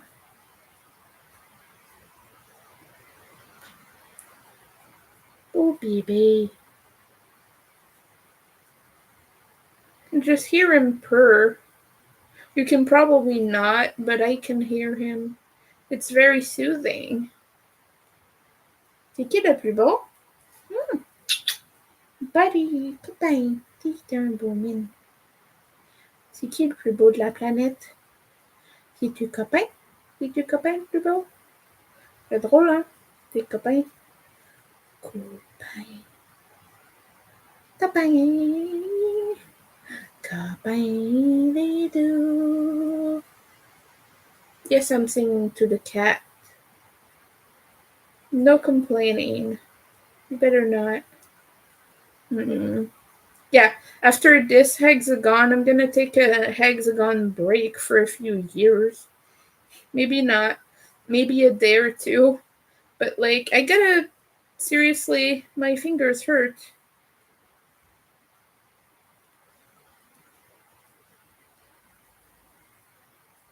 I typed a lot yesterday. That might be why.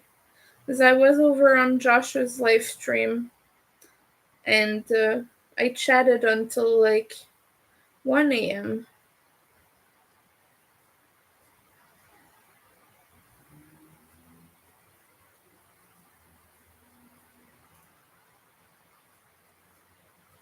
And with carpal tunnel, sometimes that hurts. But it's okay because I like being over there. Sometimes it's just good to be able to hang out with people. Oh, okay. Now it will be at the end there. C'est qui le plus beau chat? C'est qui le plus beau? C'est qui le plus beau? C'est Caprin! C'est moi le plus beau, Winter! Voyons, comment ça tu sais pas? C'est moi! C'est moi! Oui, moi! Gros chaton, et tout mouillé, je suis un chat, je suis un chaton, et je suis gentil, des fois.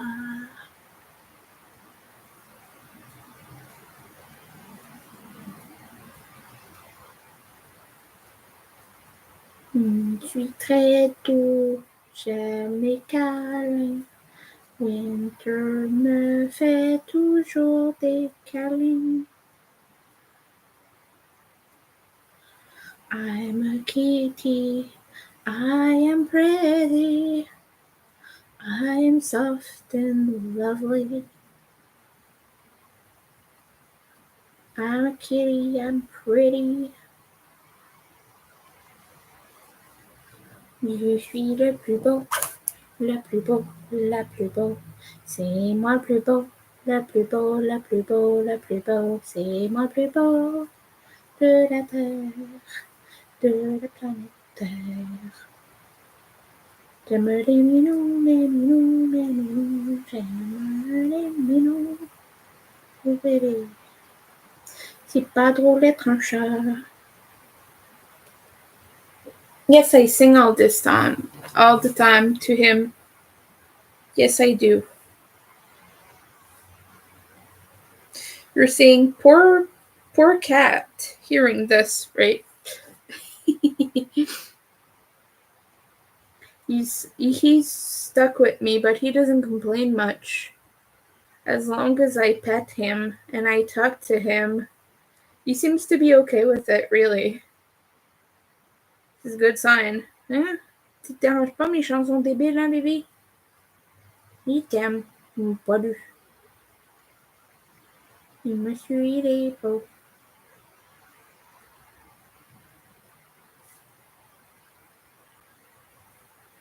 Moi, j'aime les minous.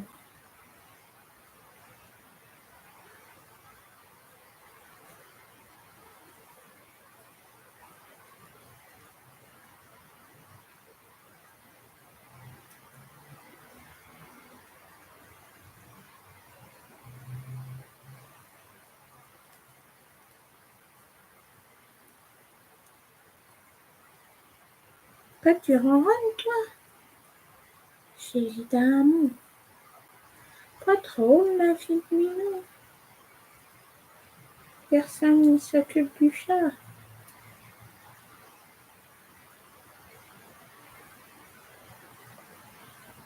Je ronronne parce que j'aime faire dodo dans le lit à Winter. J'aime déranger son crochet. Je suis tannant. Je suis un chat, je suis un chat, je suis un chat. Je suis un chat, je suis un chat. Je suis un chat, chat, chat, charibo, charibo. Le do. Do do do do do do do do do do do do do. Do, do, do, do, do, do, do, do. Do, do, do, do, do, do, do, do. Do, do, do, do, do, do, do. Do, do, do, do, do, do, do. Do, do, do, do, do, do, do, do.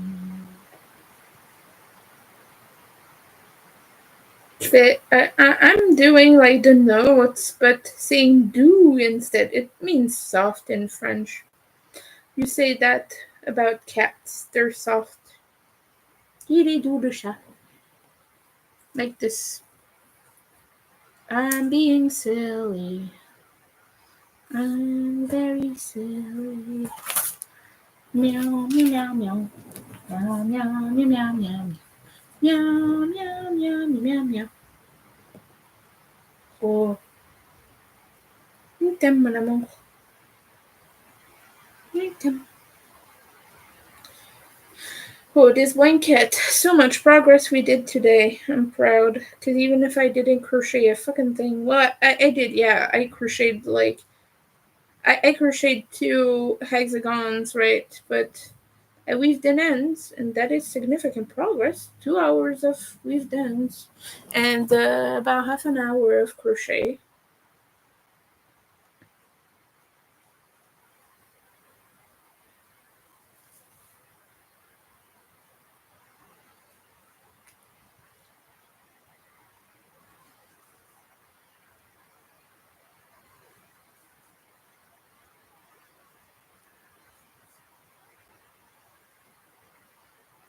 Mileage may vary. Why do people say mileage may vary? It is so weird as an expression. I know what it means. Mind you, don't explain it to me. That'd be a bit patronizing.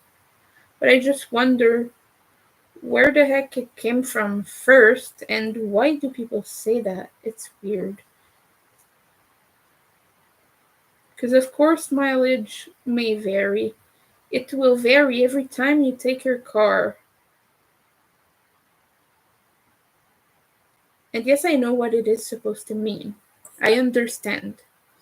I understand that. I'm not stupid. I'm just autistic. It's different. These expressions don't make sense to me because they depend on an arbitrary concept, you know? Did I do it the right way? I don't even think I did. Yes, I did. Okay. This is what we have so far. I have another row finished. Oh, I gotta get water, and I think the cat will follow me. Stay there, buddy. I'm coming back. Schmarky, no, reste là, bébé. Schmarky.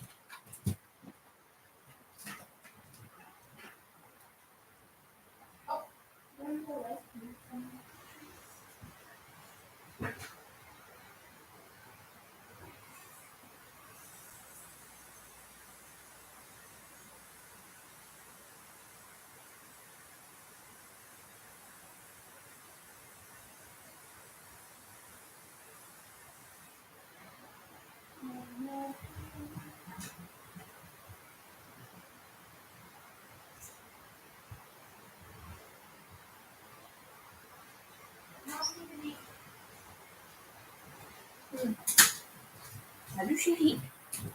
Il est bien beau, toi. Okay. Oh, yeah. Oh. Huh. Green there. No, that's right. I promised Amanda that I would use the color changing yarn. Because it's been a while too. And then I'm gonna use the green next to that. Because the green has been a while too. Yeah, that makes sense. I'll do black. And then green under that could be good too. Because there needs to be green here.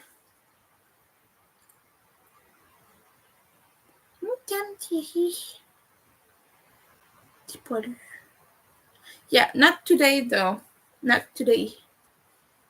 Yeah. I could. I still want to work, but I don't want to overwork my fingers. I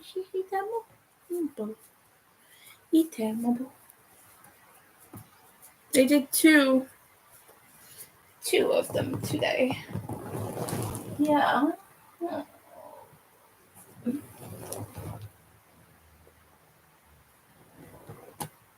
No. Oh, oui.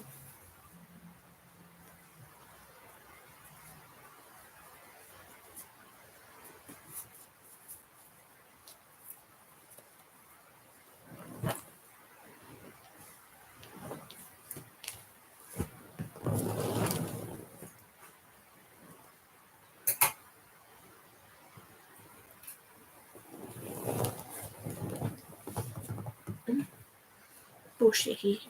Non, tu es en train de faire des facettes. So, yeah. This is the width of it. It's gonna be this wide and longer. Much longer. A bit longer than double this.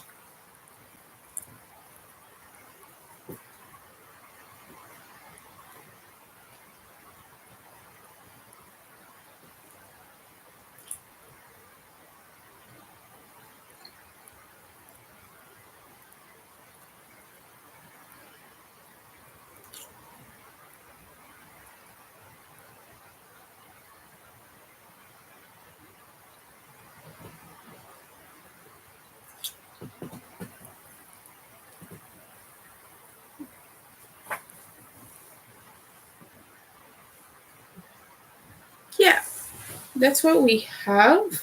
Sorry, I was just kind of thinking out loud. Oh, this is. Sorry, you're seeing a cat butt. He's cleaning himself. But this is what we have so far. It's nice, right? I love those colors. So vibrant. So Halloween. Oh. We're gonna clean up in here. You can, baby. Keep up. Yeah. This we need to finish sometime. So cool. Hey, tu me chatouilles trop, Tana. Tu me chatouilles tout le temps, bébé. Okay.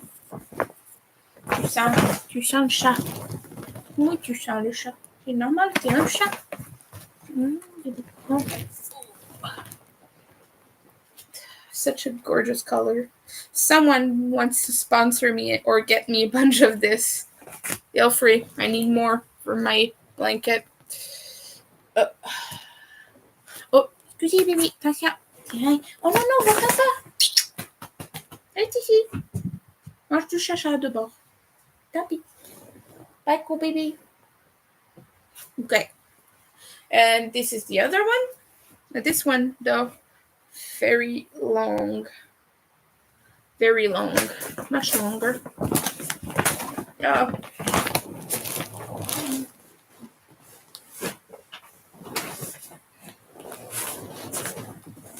It will be.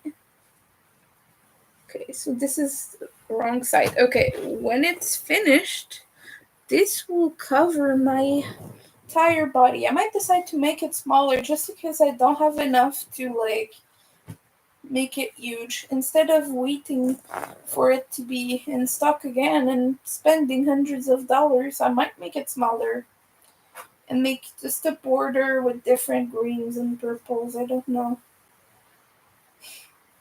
So beautiful. It's so nice.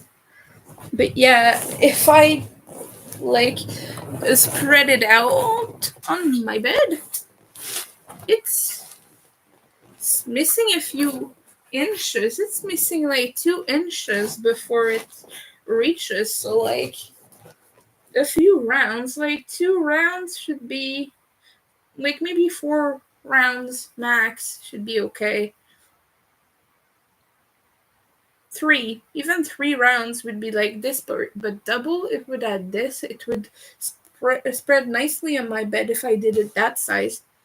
Yeah, okay. We're gonna put everything back. Oh, I need to lay down. Oh, I think I want to play RCT a little bit. I don't know if I'll stream it though. We're gonna see about that. Bye, BB chat. Anyway, thank you all for watching. Thank you, lurkers, for lurking. And thank you all for assisting me in my fabulous adventures. So I'll see you later. Bye, everyone. If you want to help me out, or if you want me to play Stardew Valley on stream, link down there in the chat. But also, I'm starting to lack money for food right now. They don't have a lot of food left, so if you want to help out with food, link down there. You can specify in the comments what you're donating for. Because if you really, really feel the need to watch me play Stardew Valley, which I doubt, but if that's specifically what you're donating for, tell me, because I won't know. If you're donating for food, no need to specify, because I use those funds from Ko-fi to pay for necessities like food, rent, and bills and all that. But yeah, just if it was specifically because you wanted me to play the game, just say it. All right, but I want to thank you all for watching. Bye. Have fun today. Take care of yourselves, please. Bye bye.